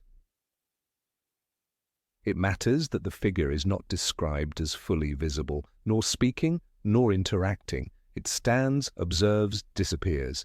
That passivity aligns with Snape's character in life. He rarely engaged in self-promotion, his loyalty concealed, his vigilance hidden. If his form lingers now as a misty sentinel, that role is fitting. In the darkness of the forest, the cloak becomes part of the night, his figure part of the trees, blending into Hogwarts magic as silently as he did himself. Some fans propose that when dark creatures approach, a rogue Hungarian horntail who flew off, or the occasional Veela lost from the forest edge, the shape shifts ever so slightly. Branches sway as though he passed. A student who near the lake heard a dragon-scale scrap and then glimpsed the figure in the tree line claimed the great creatures paused, then slunk away. Hogwarts' own werewolf trackers found no tracks of a human figure. If the Watcher is Snape's shade, then physical evidence would indeed be elusive. In the classroom years earlier, Snape punished Harry with uncanny intensity, but after the war, Harry came to understand Snape's sacrifices. That day in the Pensive, when memory revealed Snape's tear-stained face and his plead for Lily's protection. If Snape had loved Harry's mother and spent his life building a shield for that love, then the forest figure becomes a poetic extension of that shield, eternal, silent, at the perimeter of magic and danger, ensuring Hogwarts remains safe. Harry sometimes walked under those trees at dusk and wondered whether he was still being watched, still protected. When Dumbledore talked of death as arrival and departure, Snape's departure from mortal life could be his arrival in another form, and arriving in the forest as an echo, a protective presence, not part of the living world, but woven into the magic of the castle grounds. The forest silhouette, therefore, is not simply haunting, but belonging to Hogwarts, to those he protected, to a duty beyond death. In the heavy mist of the forest night, the figure becomes a promise that Hogwarts will never stand undefended. And so the theory endures that Snape's role after death was not to mourn, but to guard. The cloak in the forest stands at the boundary of light and dark, at the edge of mortal safety and the wild unknown. It watches, it stays, it protects. In that chilling half-light, Hogwarts and its students carry on, unaware of the shadow that waits for them at the forest's edge, the final act of a man who died thinking of others and whose essence refuses to leave the place he loved and the people he saved. Number 19, the teacher beyond death. When the Battle of Hogwarts ended and the dust settled, the castle stood silent, its corridors heavy with grief and memories. Among the many who had fallen, one name lingered more than others in Harry Potter's mind: Severus Snape. Long after Voldemort's defeat, Harry found that forgetting Snape was impossible.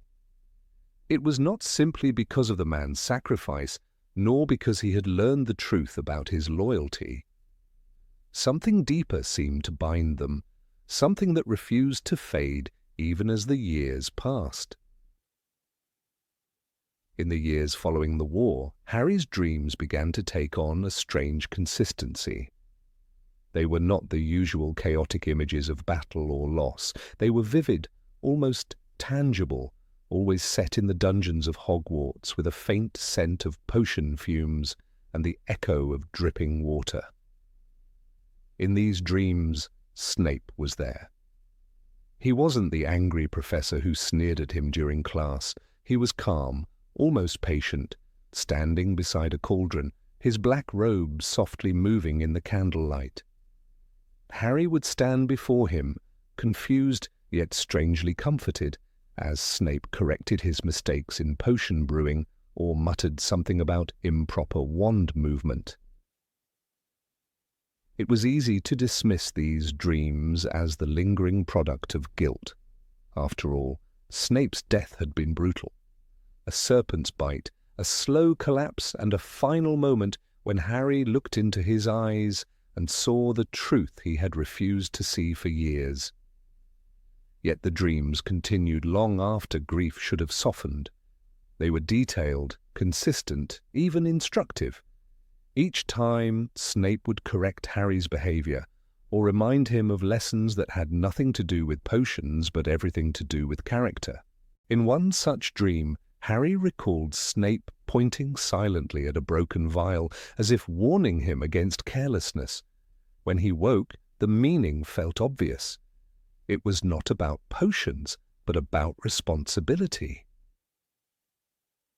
Some believed that these dreams were simply the workings of a troubled mind.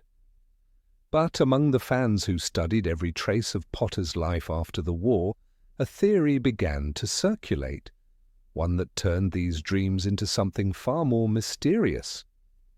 It suggested that Severus Snape had left behind a fragment of his mind within Harry's consciousness. This was not a ghost or a spirit in the traditional sense, but rather what some called a mental imprint. Snape, being one of the greatest masters of occlumency and legilimency in the wizarding world, had the power to shield and manipulate the mind like few others. It was entirely possible, they argued, that before his death he had left behind a trace of his thoughts, not intentionally, but as a natural result of the powerful connection he shared with Harry through years of mental conflict and observation. There is something haunting about the idea that the same man who once invaded Harry's mind could remain in it after death, not as an enemy, but as a guide. In Harry Potter and the Order of the Phoenix, Snape teaches him occlumency with cold precision, shouting, "Control your emotions, discipline your mind." At the time, Harry hated him for it, seeing only cruelty. Yet those lessons were not merely about defense against Voldemort. They were about self-control, patience, and inner strength, the very traits that Harry would later embody. Perhaps Snape knew that the only way to protect Harry forever was not through spells or wands, but through discipline that would outlast death itself. Years later, Harry became a teacher himself. At Hogwarts, he took the position of defense against the dark arts professor, the very role cursed for so long. Some saw this as coincidence, others as destiny. Yet Harry often joked that it felt natural, as though he was guided by an invisible mentor. He would correct students with an oddly familiar tone, sharp, yet just. He often caught himself using phrases that he couldn't remember inventing. "Observe before you act," or "bravery without control is foolishness." They were words that echoed Snape's old lessons, the very ones Harry had once ignored. Ginny once wrote in a private letter, later published in a fan collection, that Harry occasionally woke in the middle of the night, muttering about ingredients or cauldrons. "He said Snape told him he mixed the wrong base again," she wrote. "It frightened me at first, but now I think it comforts him. It's as if someone still watches over him." That single line, "He said Snape told him he mixed the wrong base again," would become the centerpiece of countless theories. Fans interpreted it not as simple dreaming, but as evidence that Snape's mind, through some magical resonance, continued to guide Harry from beyond. One cannot ignore the symbolic nature of this connection. In life, Snape represented logic, reason, and restraint, qualities often overshadowed by Harry's impulsive courage. Their dynamic was a clash between emotion and intellect. But death, in the world of wizards, rarely severs such ties cleanly. When Snape's memories poured into Harry's mind at the boathouse, something else might have passed with them. Not just information, but essence. Harry had seen Snape's entire life, his grief, his loyalty, his pain. In doing so, their minds intertwined in a way few could understand. Perhaps this exchange left behind a living echo, a fragment of Snape's consciousness that became part of Harry's own psyche. What makes this theory so moving is not its magical plausibility, but its emotional truth. Snape had spent his life watching over the boy who reminded him of everything he lost. Protecting Harry was both his punishment and redemption. To imagine that his watch continued after death fits perfectly with his character, a man who could never stop protecting, even when unthanked, even when unseen. For Harry, too, the presence of Snape in his dreams became a quiet source of strength. It was as though the one man who had tested him the most now stood beside him in spirit, ensuring he did not falter. There are moments recorded by students who attended Harry's classes that seem to confirm this lingering influence. Once, when a young Hufflepuff mixed a potion incorrectly during a defense practical, Harry scolded her sharply before catching himself and saying, almost apologetically, "That's not how Professor Snape would have said it, but he'd agree with me." The classroom went silent, and Harry smiled faintly, as though hearing a voice only he could perceive. It wasn't mockery, it was respect, the kind of deep respect that comes only when one finally understands. The parallels between Snape's teaching and Harry's later methods grew too numerous to ignore. Harry adopted strict grading standards, believed in practical demonstration over theory, and demanded discipline from even the most talented students. Yet, unlike Snape, he tempered criticism with empathy, the one thing his mentor could never fully express. It was as though Snape's mind lived on within Harry, refined by love and forgiveness. The cold precision of the potions master and the warmth of the boy who lived had merged into something new, a balance neither could achieve alone. Even in adulthood, Harry's dreams never truly stopped. As he aged, they changed in tone, no longer lessons, but reflections. In some, Snape would stand beside him silently as they watched a brewing storm from the castle window. There were no words, no scolding, only presence. These dreams often came before difficult decisions, when one of his children fell ill, or when darkness once again threatened the wizarding world. Each time, Harry woke with clarity, as if guided by a voice beyond time. It was never Dumbledore's calm wisdom he heard. It was Snape's steady, uncompromising tone reminding him, "Think before you act, Potter." The idea that Snape's essence might linger is not unlike the magical echoes left in objects such as the pensive or the diary of Tom Riddle. Yet unlike those dark remnants, Snape's imprint would be benign, a spiritual memory rather than a soul fragment. It would not seek control but provide guidance, like a conscience molded from intellect and sacrifice. In many ways, this is what Snape always was, a conscience the world misunderstood. He lived in the shadows, doing what needed to be done, never asking for gratitude. For him to live on as the quiet whisper of wisdom in Harry's mind feels almost poetic. The theory becomes even more compelling when one considers the final act of Snape's life. As he lay dying, he looked into Harry's eyes and said, "Look at me." Those words carried desperate meaning. He wanted to see Lily's eyes one last time. But what if, at that moment, their minds truly connected for the final time? What if the look exchanged in that fleeting second became the bridge through which a part of Snape crossed into Harry's consciousness? Not as a haunting, but as a gift. It would explain why, even decades later, Harry could still recall Snape's voice with perfect clarity, sharper than any other memory. In the end, whether one believes the theory or not, there is a strange beauty in imagining Severus Snape as the unseen teacher of Harry Potter's later years. The man who lived a life of isolation becomes, through the bond of memory and mind, a silent guardian, ensuring that Harry never forgets the lessons of caution, logic, and loyalty. Snape's death did not end his role as a teacher, it merely changed the classroom, and perhaps somewhere within the depths of Harry's dreams, the soft echo of a voice still whispers from the shadows. Potter, pay attention. Number 20, The Last Gift. In the dim corridors of Hogwarts, where secrets cling to the stone walls like mist, one mystery remains untouched by time and unanswered by any spell, the story of Severus Snape's last gift.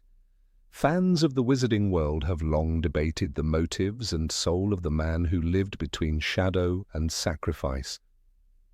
Some believe that Snape's tale ended entirely in that boathouse by the lake, with Nagini's fangs and the echo of Lily's name on his lips.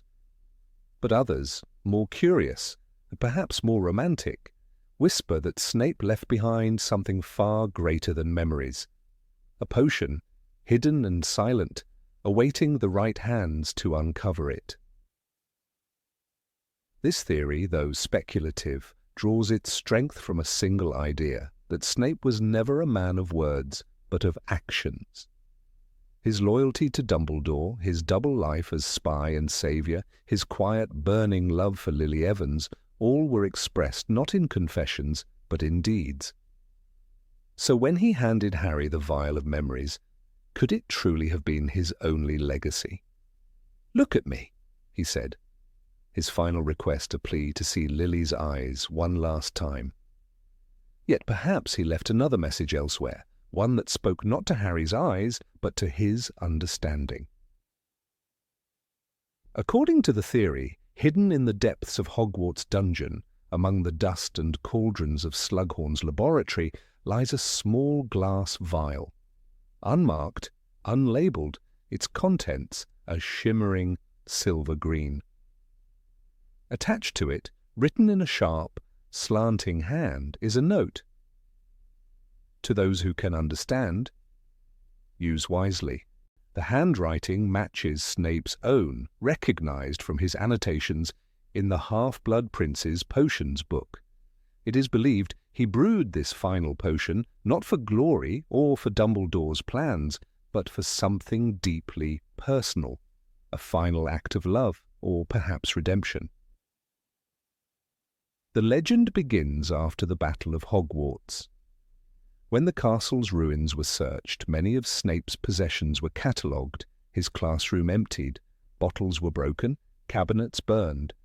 Yet, as the story goes, one particular cabinet, the old iron one near the rear of Slughorn's teaching lab, refused to open. "I've tried Alohomora, I've tried finite incantatum," Slughorn was said to have complained. "It's sealed by magic I don't recognize, ancient, subtle, and personal."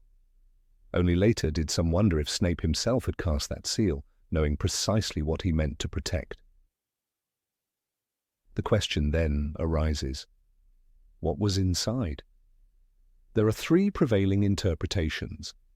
The first, supported by those who admire Snape's brilliance as a potion master, claims that it was an elixir capable of countering any poison, a creation even superior to bezoars and antidotes known to modern magic.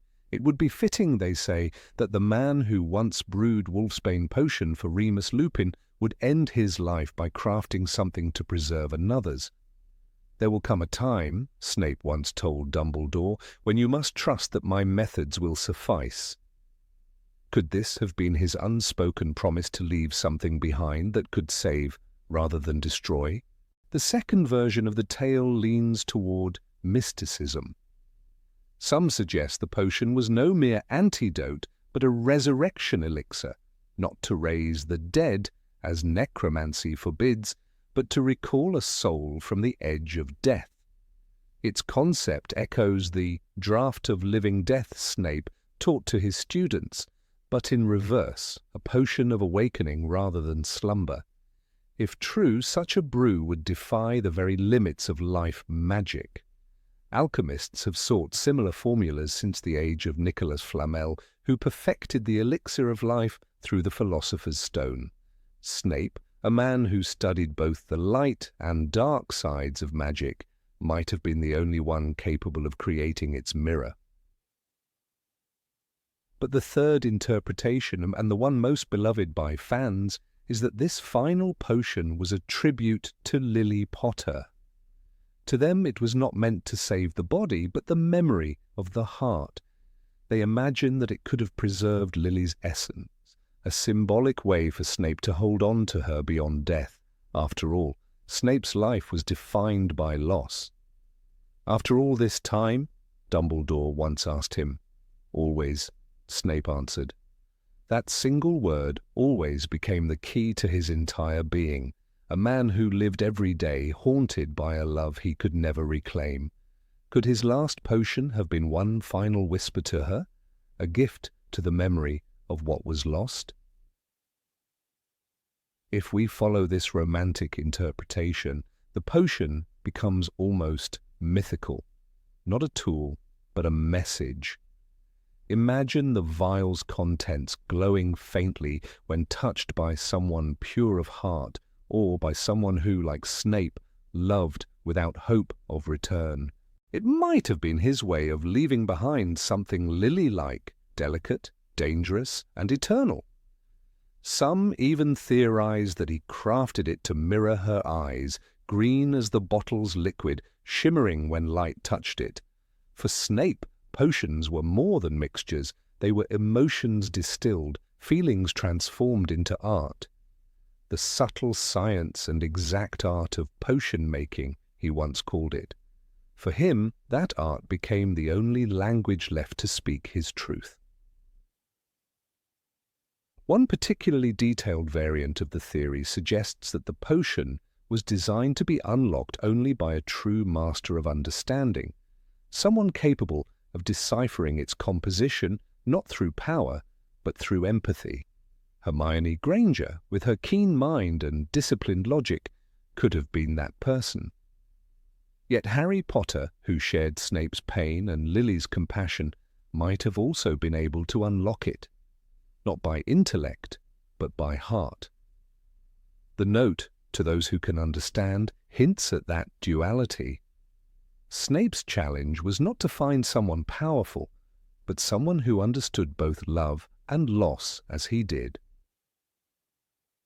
It is said that Hermione, years after the war, returned to Hogwarts to assist Professor Slughorn with the reconstruction of the potions wing. While cataloguing the old cabinets, she discovered a bottle matching the description, unmarked, sealed with protective enchantments.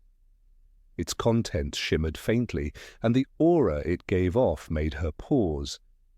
She brought it to Harry, now an aura, and together they examined the seal. "It's his magic," Hermione reportedly whispered. "Snape's, I can feel it." Yet the seal would not break. They chose to leave it untouched, fearing that disturbing it would violate something sacred. Thus the bottle was quietly returned to its resting place, perhaps still lying there under layers of dust, a silent echo of the man who made it. If this story holds even a fragment of truth, then Snape's legacy expands beyond sacrifice. He becomes more than a tragic hero. He becomes a symbol of transformation, of how bitterness can give birth to beauty. The potion, whether antidote, elixir, or love's memory, reflects the complexity of his soul. "He was the bravest man I ever knew," Harry later said to his son, naming him Albus Severus Potter. But perhaps bravery was only part of it. Perhaps genius, grief, and love all merged into that final creation, Snape's unspoken masterpiece. Some enthusiasts compare the theory to the symbolism of the doe Patronus. Just as Snape's Patronus mirrored Lily's, this potion might have mirrored her essence. The act of crafting it could have been his way of conjuring her presence one last time, in liquid form rather than light. The theory suggests that by brewing it, Snape found peace. His life had been ruled by secrecy, his death by revelation. Yet his final act might have united both, a secret that reveals itself only to those worthy of knowing. The story gains more meaning when one recalls how Dumbledore once described love as the strongest kind of magic. Snape, for all his knowledge of the dark arts, never mastered that one. Or perhaps, in this potion, he finally did. "Do not pity the dead, Harry," Dumbledore said. "Pity the living, and above all those who live without love." Snape's potion, then, could be read as his final rebellion against that curse, a spell of love disguised as chemistry. It transforms the cold image of a stern professor into that of an alchemist of the heart. Every fan theory tells us something about the storyteller as much as about the story itself. In this one, readers long to believe that Snape's life ended not with tragedy, but with grace, that the man who seemed consumed by shadows found one last light to give. The notion of an unnamed vial, sealed and waiting, satisfies something deeply human, the belief that even the darkest soul seeks redemption. The bottle becomes his silent confession, his apology, his prayer. Perhaps it still lies there, deep beneath the castle stones, forgotten but not gone. Perhaps one day a curious student will open that old iron cabinet and find it, still faintly glowing. And when they read the note, to those who can understand, use wisely, they will pause, as if feeling the weight of two lives intertwined, the boy who lived and the man who loved. And in that moment, Severus Snape's last gift will fulfill its purpose, to remind the world that love, in all its forms, is the most enduring potion of all. Number 21. Why his Patronus was a doe. When the silver doe first appeared in the forest of Dean, gliding silently through the trees and reflecting moonlight like liquid glass, it seemed to Harry that something otherworldly had entered the world of the living. He could not have known then that this creature was not a random guardian sent by fate, but a fragment of Severus Snape's very soul. The image of the doe is gentle, pure, and full of quiet sorrow, everything that seems to stand in contrast to Snape himself, man whose face was always shadowed, whose words were sharp, and whose loyalty was cloaked in ambiguity. Yet behind the darkness that surrounded him lay a single, unbroken thread of light, his love for Lily Evans. That love, unwavering even in death, gave shape to his Patronus. In the world of magic, a Patronus is more than a spell of protection. It is a mirror of the caster's deepest essence. For most, it represents joy or strength. For Severus Snape, it became an eternal confession. His Patronus was not a reflection of happiness, for his life was nearly devoid of it. It was instead a symbol of his penance and devotion, a silent echo of the love that defined his every action after Lily's death. A doe, the same as Lily's Patronus, moving with quiet grace, always just out of reach. There is tragedy in the image, for Snape's doe is not his own. It is borrowed light, a constant reminder of what he lost and could never reclaim. Throughout the series, Rowling built Snape's story not as a tale of redemption alone, but as an exploration of what happens when love turns into duty. The Patronus, in this context, is the perfect metaphor. It is the manifestation of his eternal vow, the one word that revealed everything. Always. The simple adverb, uttered in Harry Potter and the Deathly Hallows, compresses decades of silent suffering into a single moment. When Dumbledore asked, "After all this time?" and Snape responded with that word, it was the emotional key to understanding him. The doe shining in his darkness was the proof that love, even unfulfilled, could endure beyond hope. There is, however, a deeper layer to this image, one rooted in ancient, magical symbolism. In many European myths, the doe, or deer, represents purity, sacrifice, and divine guidance. In Celtic lore, the white doe appears to those who are chosen for a spiritual journey or who must atone for a great sin. For Snape, the symbolism could not be more fitting. He had once been the cause of Lily's death by delivering part of the prophecy to Voldemort. His life afterward was one long act of atonement.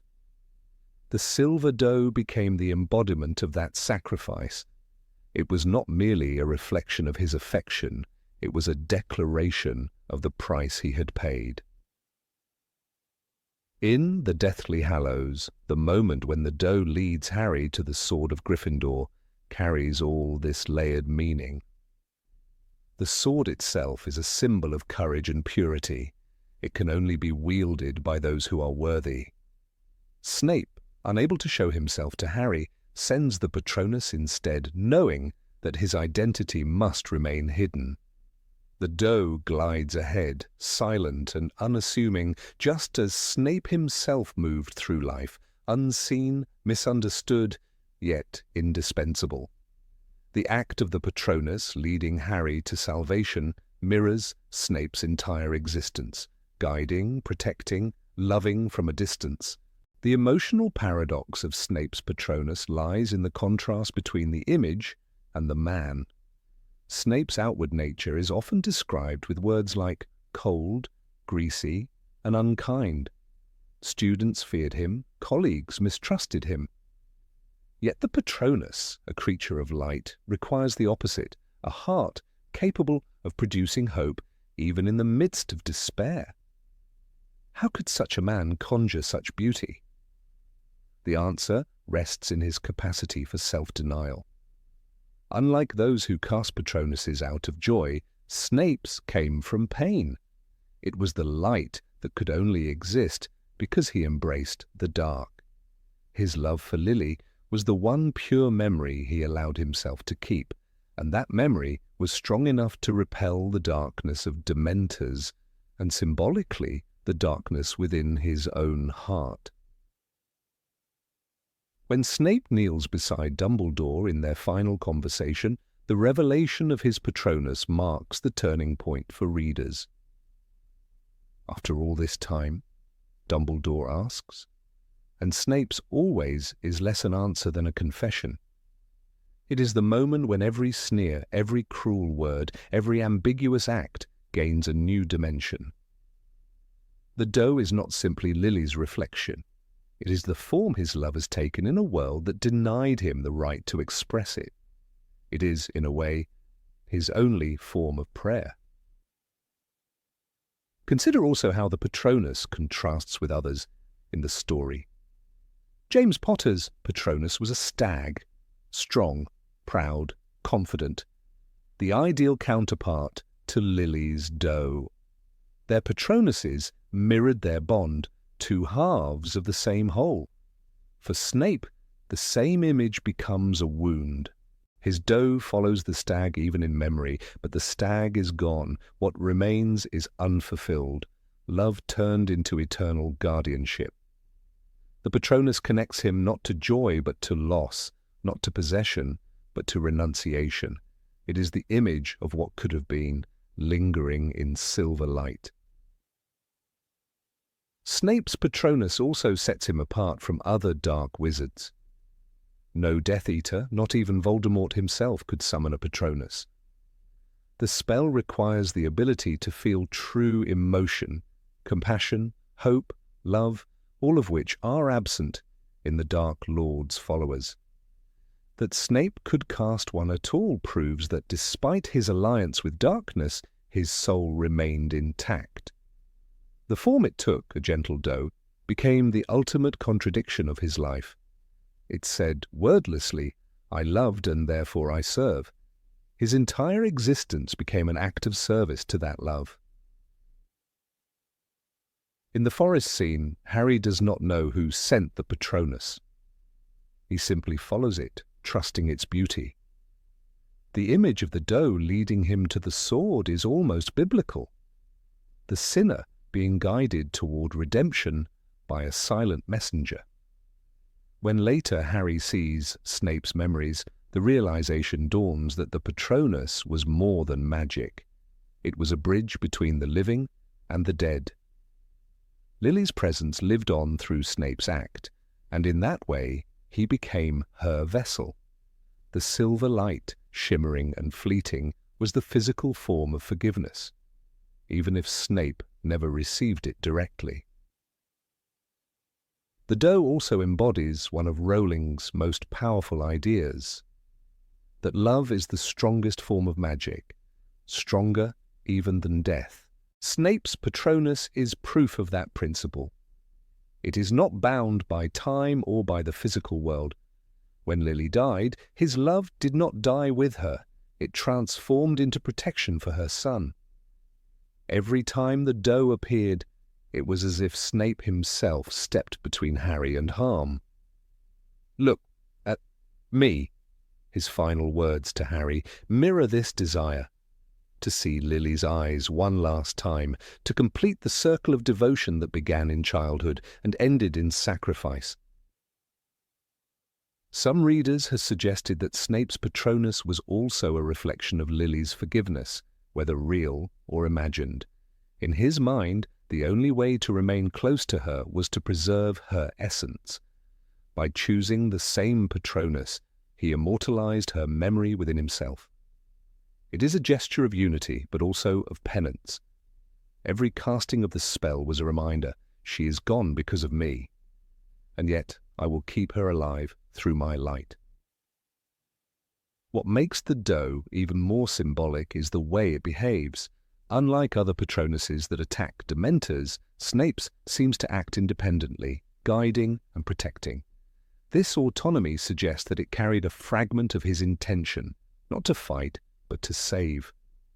The act of sending it into the forest was both literal and spiritual, Snape sending the best part of himself to help the son of the woman he loved.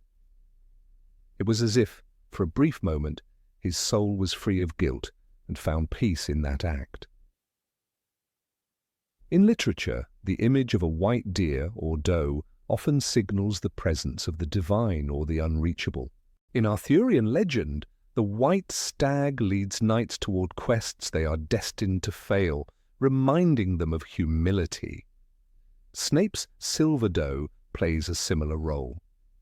He could never reach Lily, never undo his mistakes, never truly redeem himself in life. But his Patronus continues where he cannot, guiding Harry, ensuring Lily's legacy, carrying out the redemption that Snape himself could only dream of. There is a quiet beauty in knowing that the last truly magical act we associate with Snape is one of grace, not power. The man who mastered the darkest arts, who lived a life of deception and cruelty, chose to reveal his soul not through a curse, but through light. The silver doe stands as his true self, wordless, humble, enduring. It is his love, his sin, and his salvation condensed into one shimmering form. Thus, when readers revisit that scene, the doe appearing before Harry in the forest, they see more than a spell. They see a life's confession.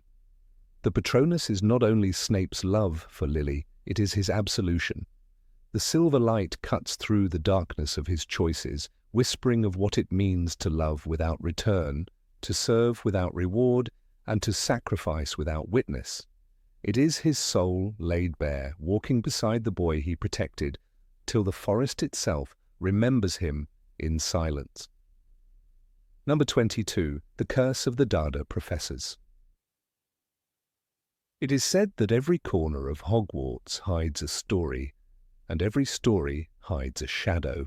The position of defense against the dark arts professor was one such shadow, a post whispered to be cursed, marked by tragedy and short-lived tenures. From Quirrell's trembling deceit to Umbridge's tyranny, no one had ever lasted more than a year. Yet Severus Snape, the half-blood prince, was different. His story was not one of ambition or vanity, but of destiny and sacrifice. When he finally claimed the position he had coveted for so long, he seemed to know that his time was running out. Perhaps that was the very reason he accepted it. Snape's journey through Hogwarts had always been bound to that position. Since his youth, he had longed to teach defense against the dark arts, a subject that fascinated him far more than potions. His skill in the dark arts was undeniable, his dueling unmatched, his knowledge deep and precise. But year after year, Dumbledore denied him that post. In Harry Potter and the Half-Blood Prince, Dumbledore himself revealed the haunting truth. I have long suspected that the post is jinxed, ever since the day that young Tom Riddle asked for it. That simple line carried a terrible implication. Whoever accepted the position after Riddle's request was doomed to fail or worse. Tom Riddle, even as a young man, had already begun his descent into darkness. When he returned to Hogwarts after his graduation, he asked Dumbledore for the post of Defense Against the Dark Arts professor. Dumbledore refused him, sensing the corruption in his heart. Enraged, Riddle left, but before departing, he left behind a curse, ensuring that no teacher who filled that role would last beyond a single year. The school would forever bear that scar, and generations of students would watch one professor after another fall to misfortune, madness, or disgrace. Snape was not ignorant of this curse. He, of all people, would have understood it better than anyone. He had served the Dark Lord. He had seen the effects of his enchantments and the weight of his magic. Yet, when Dumbledore offered him the position in Harry's 6th year, Snape accepted without hesitation. It was as though he had been waiting for that moment all his life. He must have known that by taking the job, he was signing his own death sentence. But why would a man so cautious, so calculating, step into a role that no one had survived? The answer, perhaps, lies in his quiet, lifelong atonement. Severus Snape lived with ghosts. The memory of Lily Potter guided every decision he made, every risk he took. He had betrayed the woman he loved by delivering part of a prophecy to the Dark Lord, leading to her death. His years as a double agent were an act of penance, his service to Dumbledore an attempt to balance the scales. By the time he became Defense Against the Dark Arts professor, Snape was already walking the edge between life and death. The curse was not a threat to him, it was an opportunity. There is a peculiar symbolism in the fact that Snape lasted exactly 1 year in the post. He began teaching in the same year that Dumbledore's death was fated, and he ended that year by meeting his own. It was as if the curse demanded one final sacrifice to be broken. After all, every teacher before him had fallen victim unwillingly. But Snape's death was an act of will, a conscious offering. He stepped into the curse knowing full well what awaited him and accepted it with the same grim resolve with which he faced every danger in his life. The turning point came on that cold night in the Shrieking Shack when Voldemort's snake Nagini struck. Snape's last breaths were not filled with fear, but with purpose. He had completed every mission Dumbledore had given him. He had protected Harry, misled the Dark Lord, and carried the unbearable burden of 2 worlds that despised him. In the end, when he looked into Harry's eyes, the eyes that mirrored Lily's, there was peace. If the curse of the Defense Against the Dark Arts position had lingered through decades of misfortune, it ended with that moment. For the first time, a professor had embraced death, not as a punishment, but as redemption. After the Battle of Hogwarts, the pattern was broken. The post, once cursed, finally found stability. Harry's own school years had been filled with chaos. Quirrell had been possessed, Lockhart lost his memory, Lupin forced to resign, Moody replaced by an impostor, Umbridge disgraced, and Snape slain. Yet, in the peaceful years that followed the war, no teacher met such a fate again. If Riddle's curse had been rooted in hatred and malice, it was Snape's act of love and self-sacrifice that broke it. The irony was poetic. The man most feared for his darkness had become the one who dispelled it. This theory, cherished by fans, paints Snape not only as a tragic hero, but also as the silent saviour of Hogwarts itself. In the Deathly Hallows, his death might seem to serve only Harry's survival and Voldemort's downfall, but what if it also served a deeper purpose? Snape's blood spilled inside the castle, his loyalty proven, his love confessed through tears and memories. That very act may have severed the last thread of the curse. Hogwarts, a place of learning and light, was finally free from a shadow cast decades earlier by Riddle's ambition. It is fitting, then, that Snape's portrait was placed in the headmaster's office alongside Dumbledore's. Though Harry initially hesitated to honour him, it was later understood that Snape's contribution was immeasurable. By accepting the cursed position and facing his inevitable death, he did what no one else could.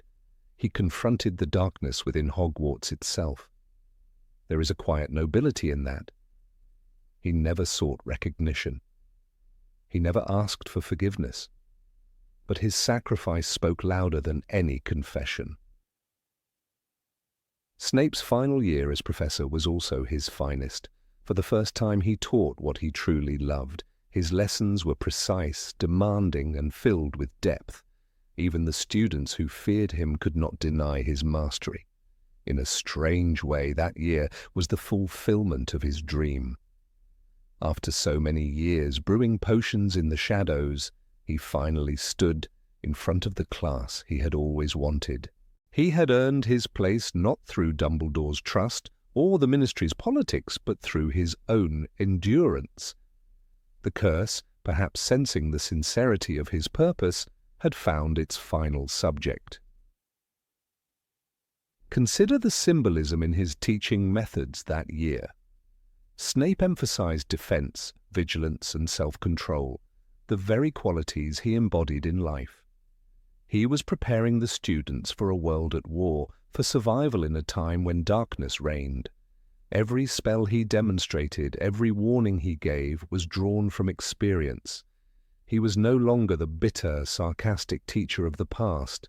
He was a man who had seen too much and wanted his students to live through what he would not. There is also a strange beauty in how his death coincided with the fall of Voldemort. If the curse was a fragment of Riddle's magic, then the destruction of the Dark Lord's final Horcruxes and the end of his life would have weakened every enchantment he left behind.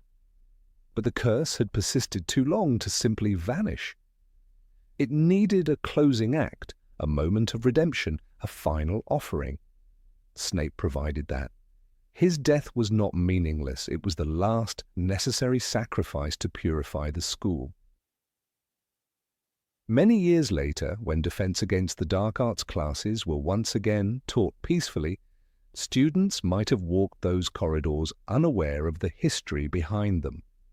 The classroom where Snape once stood would have carried a quiet stillness, as if the walls themselves remembered him. Perhaps every time a student raised their wand against a boggart or recited a shielding charm, they honored the man who had made those lessons possible. The curse of the Defense Against the Dark Arts post was never just about dark magic. It was about the cost of ambition, the weight of guilt, and the possibility of redemption. Tom Riddle cursed the position out of spite, but Severus Snape redeemed it out of love. In doing so, he rewrote one of Hogwarts' oldest tragedies into a story of salvation. His name, once whispered in fear, became a symbol of quiet heroism. He did not lift the curse with grand gestures or spells, but through the ultimate act of human courage, the willingness to die for something greater than oneself. And so, while history remembers Harry Potter as the boy who lived, perhaps it should also remember Severus Snape as the man who died to let Hogwarts live free. His legacy lingers not in the pages of textbooks, but in the silence that followed the war, the silence of peace, unbroken by curses, where the echoes of his footsteps faded into legend. Number 23, the true creator of Felix Felicis. It was always said that Professor Horace Slughorn invented the potion Felix Felicis, the liquid luck that made even the most impossible tasks seem effortless. His students admired him for it, and he spoke of his invention with the smug charm of a man who had long ago learned to polish his reputation to a shine. Yet behind that golden bottle there might be another name, one erased by the shadows of secrecy and pride. Many believe that the true genius behind Felix Felicis was not Slughorn at all, but Severus Snape, the half-blood prince, who knew potions as if they were part of his own bloodstream. Snape's mind worked differently from any other wizard's. While others followed recipes line by line, he questioned every instruction, every temperature, every rhythm of a stirring spoon. He did not simply brew, he reinvented. Harry once noticed how Snape's annotations in the old potions textbook transformed ordinary mixtures into masterpieces. "Crush with the flat side of the silver dagger not cut," one note read, turning a routine potion into something alive and breathing. It was as if the half-blood prince had rewritten the logic of alchemy itself. Could a mind capable of such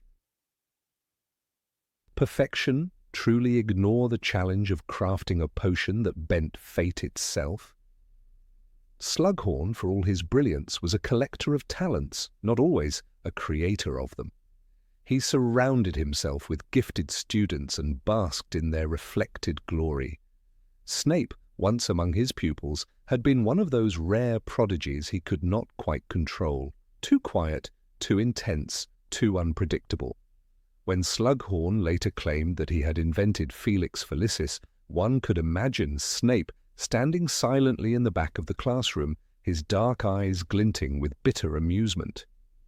Luck, he might have thought, is something that never smiled at me.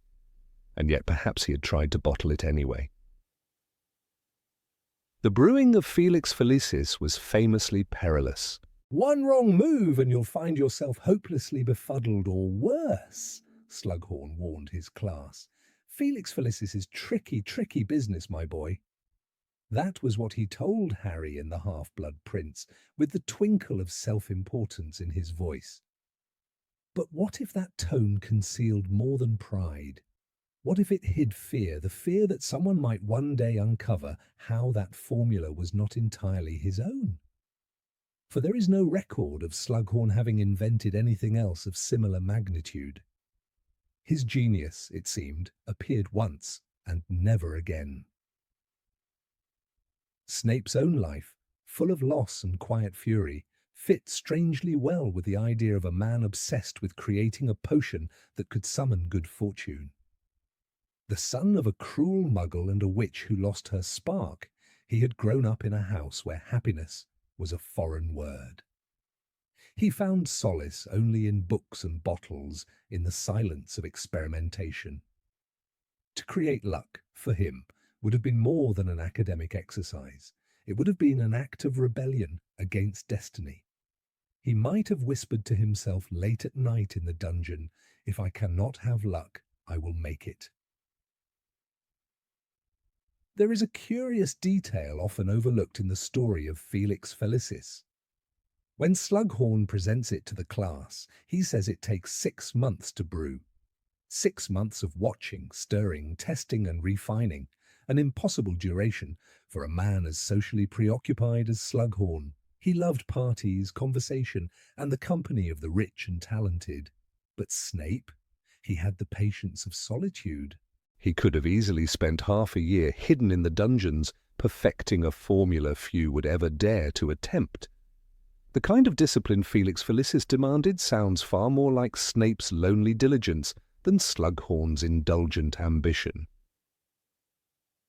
Harry's experience with the potion gives the theory another twist. When he drinks Felix Felicis, his instincts guide him straight to Slughorn himself. It is as though the potion was leading him not only toward success, but toward a truth buried in the past.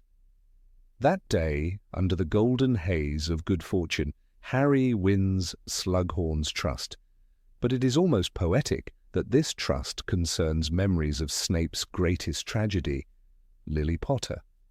It is as if the potion itself was closing a circle, guiding Harry through the echoes of Snape's life. Could it be that Felix Felicis, born from Snape's own longing, somehow recognized its maker through the web of fate? Consider also the potion's nature. Felix Felicis grants not happiness but alignment, moments when everything seems to fall perfectly into place. Snape's own life was marked by such moments of calculated coincidence. His double role as spy, his ability to deceive Voldemort, his timing in protecting Harry during the Battle of Hogwarts, all depended on an uncanny instinct, a sense of when and how to act. He was a man who, even in chaos, always seemed to know what to do. One could almost say that he had tasted his own creation, that the rhythm of Felix Felicis lived inside him like a second heartbeat. It is telling that Slughorn never once shared the complete formula with anyone. When Hermione Granger looked it up, she could only find partial notes, incomplete instructions, and vague descriptions. "It's highly dangerous if brewed incorrectly," Slughorn reminded them. Dangerous, or perhaps too revealing.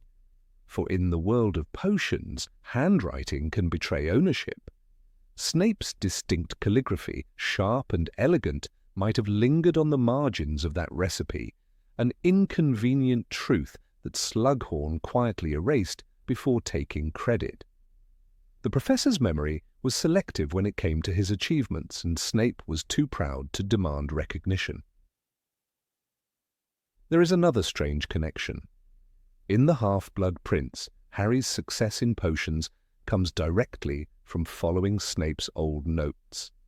He wins the bottle of Felix Felicis precisely because of the prince's genius, fate, irony, or hidden justice. The very potion that Slughorn claimed as his own ends up rewarding the student who unknowingly channels Snape's mastery. It is almost as if the magic of the potion sought to restore balance, to give back luck to its rightful creator through the most unexpected path. Snape's understanding of human nature was as intricate as his understanding of ingredients. He knew that potions were not just mixtures of herbs and powders, they were emotional equations. A drop too much bitterness and the result curdled, a pinch of warmth and it bloomed. Felix Felicis, in essence, distilled human hope. To perfect it, one would need to grasp despair first, to know what it meant to long for luck so deeply that one could taste it. Slughorn, who had lived comfortably all his life, lacked that darkness. Snape had it in abundance. Even the potion's shimmering colour, molten gold, evokes the duality of Snape's life. Gold for triumph, but also for corruption, the way gold tarnishes when exposed to air. In the light of the dungeon, perhaps Snape watched that potion swirl, seeing in it both promise and punishment. He might have understood that no luck comes without cost. The irony that he, the man who could make others lucky, would remain himself cursed, fits too perfectly into the tragedy of his story to be coincidence. When one examines Slughorn's career, it becomes apparent that his glory depended on others. He mentored Tom Riddle and later regretted it. He taught Lily Evans and adored her talent. But he never produced a discovery equal to Felix Felicis again. The potion stands out like a star that burns brighter than the rest, too bright to belong to him. Snape's silence, on the other hand, fits the portrait of an unacknowledged genius who preferred to hide behind the work itself. He never sought applause. Recognition was irrelevant. All he wanted was mastery. Imagine, for a moment, the night that the potion was perfected. The dungeon would have been quiet except for the faint bubbling of gold. Snape, exhausted but trembling with anticipation, would watch the liquid shimmer into completion. A scent like crushed leaves and thunder might fill the air. He would dip a glass rod, let one drop touch his skin, and feel, perhaps for the first time, a flicker of warmth, something close to hope. That hope, fragile and glowing, would not last long. By morning, he would know that such luck was not meant for him. And when Slughorn took the formula, Snape would let him, because what did it matter? The world would never understand that luck itself had been born in loneliness. Years later, when Harry faced him in class, Snape's sarcasm toward Slughorn carried that hidden sting. He respected Slughorn's knowledge, but not his integrity. "You may find me a more challenging teacher than Professor Slughorn," he once told his students, with that familiar curl of disdain. Behind those words lay years of bitterness, the knowledge that even brilliance could be stolen by charm. For a man like Snape, who lived and died in shadows, such theft was almost expected. If the theory is true, then Felix Felicis is more than a potion. It is Snape's confession, a golden echo of the life he could never have. It represents his dream to seize what destiny denied him, a chance, a moment where love, courage, and luck might align in his favor. Perhaps that is why he never brewed it again. Some creations are too personal, too dangerous to repeat. In a world where luck chooses sides, Snape remained the man who made it possible for others, but never for himself. And somewhere, in the silent dungeons of Hogwarts, the empty cauldron might still remember the warmth of that first drop of liquid luck, born not from vanity, but from the desperate genius of Severus Snape. Number 24. The staff with a secret. Severus Snape has always stood apart in the world of magic. A man shrouded in darkness and yet lit by the faintest glimmer of loyalty. His every movement is deliberate, his every glance measured, and his every secret buried deep beneath a lifetime of concealment. Observant readers and fans have long noticed something peculiar about Snape. He almost never lets go of his wand. Whether teaching in the gloomy dungeons of Hogwarts or patrolling the dimly lit corridors, his long fingers are almost always wrapped around it. Yet, in certain artistic depictions, especially those inspired by the darker chapters of his life, Snape is shown carrying a black staff adorned with a silver serpent coiling along its length. At first glance, it seems like a stylistic flourish. But what if it wasn't? What if this staff carried a deeper, more dangerous secret? The theory that has captivated the imaginations of Potter enthusiasts suggests that Snape's staff was not simply a cane of elegance or authority, but a vessel, one that concealed a second wand inherited from his mother, Eileen Prince. Eileen, a witch from an old and once noble family, was known to have dabbled in obscure magical practices. In her youth, she was fascinated by the ancient traditions of wand-making and the bloodline enchantments that could bind magic to one's descendants. It is said that she crafted or inherited a wand imbued with the essence of her family's legacy, a wand that pulsed with the peculiar magic of the princes. When Severus was born, that power was destined to find its way into his hands. Fans who support this theory point to the unusual strength of Snape's spells as evidence. His command over both the dark arts and defensive magic was unparalleled. Even Albus Dumbledore once remarked, "Severus, I sometimes think you see the very threads of magic itself. Few wizards could cast spells silently, and even fewer could do so with the effortless precision Snape displayed. His duels were swift and terrifying. He struck not with flamboyance, but with a deadly, quiet focus. The explanation, according to this theory, is that Snape was channeling his magic through more than one source. His own wand, likely of blackthorn or ebony, both woods known for their affinity with the dark arts, and the hidden wand of Eileen Prince, sealed within the black staff that he carried. The ritual that could have joined these two magical instruments is ancient and perilous. In old magical texts, those that the ministry forbids from being copied, there are whispers of a rite called the convergence of blood and wood. It was said to allow a wizard to merge two foci of power, blending ancestral and personal magic into a single, unified channel. The risk, however, was immense. If the wizard's will faltered, the wands could rebel against one another, causing magical decay or even death. Yet if performed successfully, the result was said to grant extraordinary control, the ability to cast spells not merely with words or gestures, but with the very flow of thought and emotion.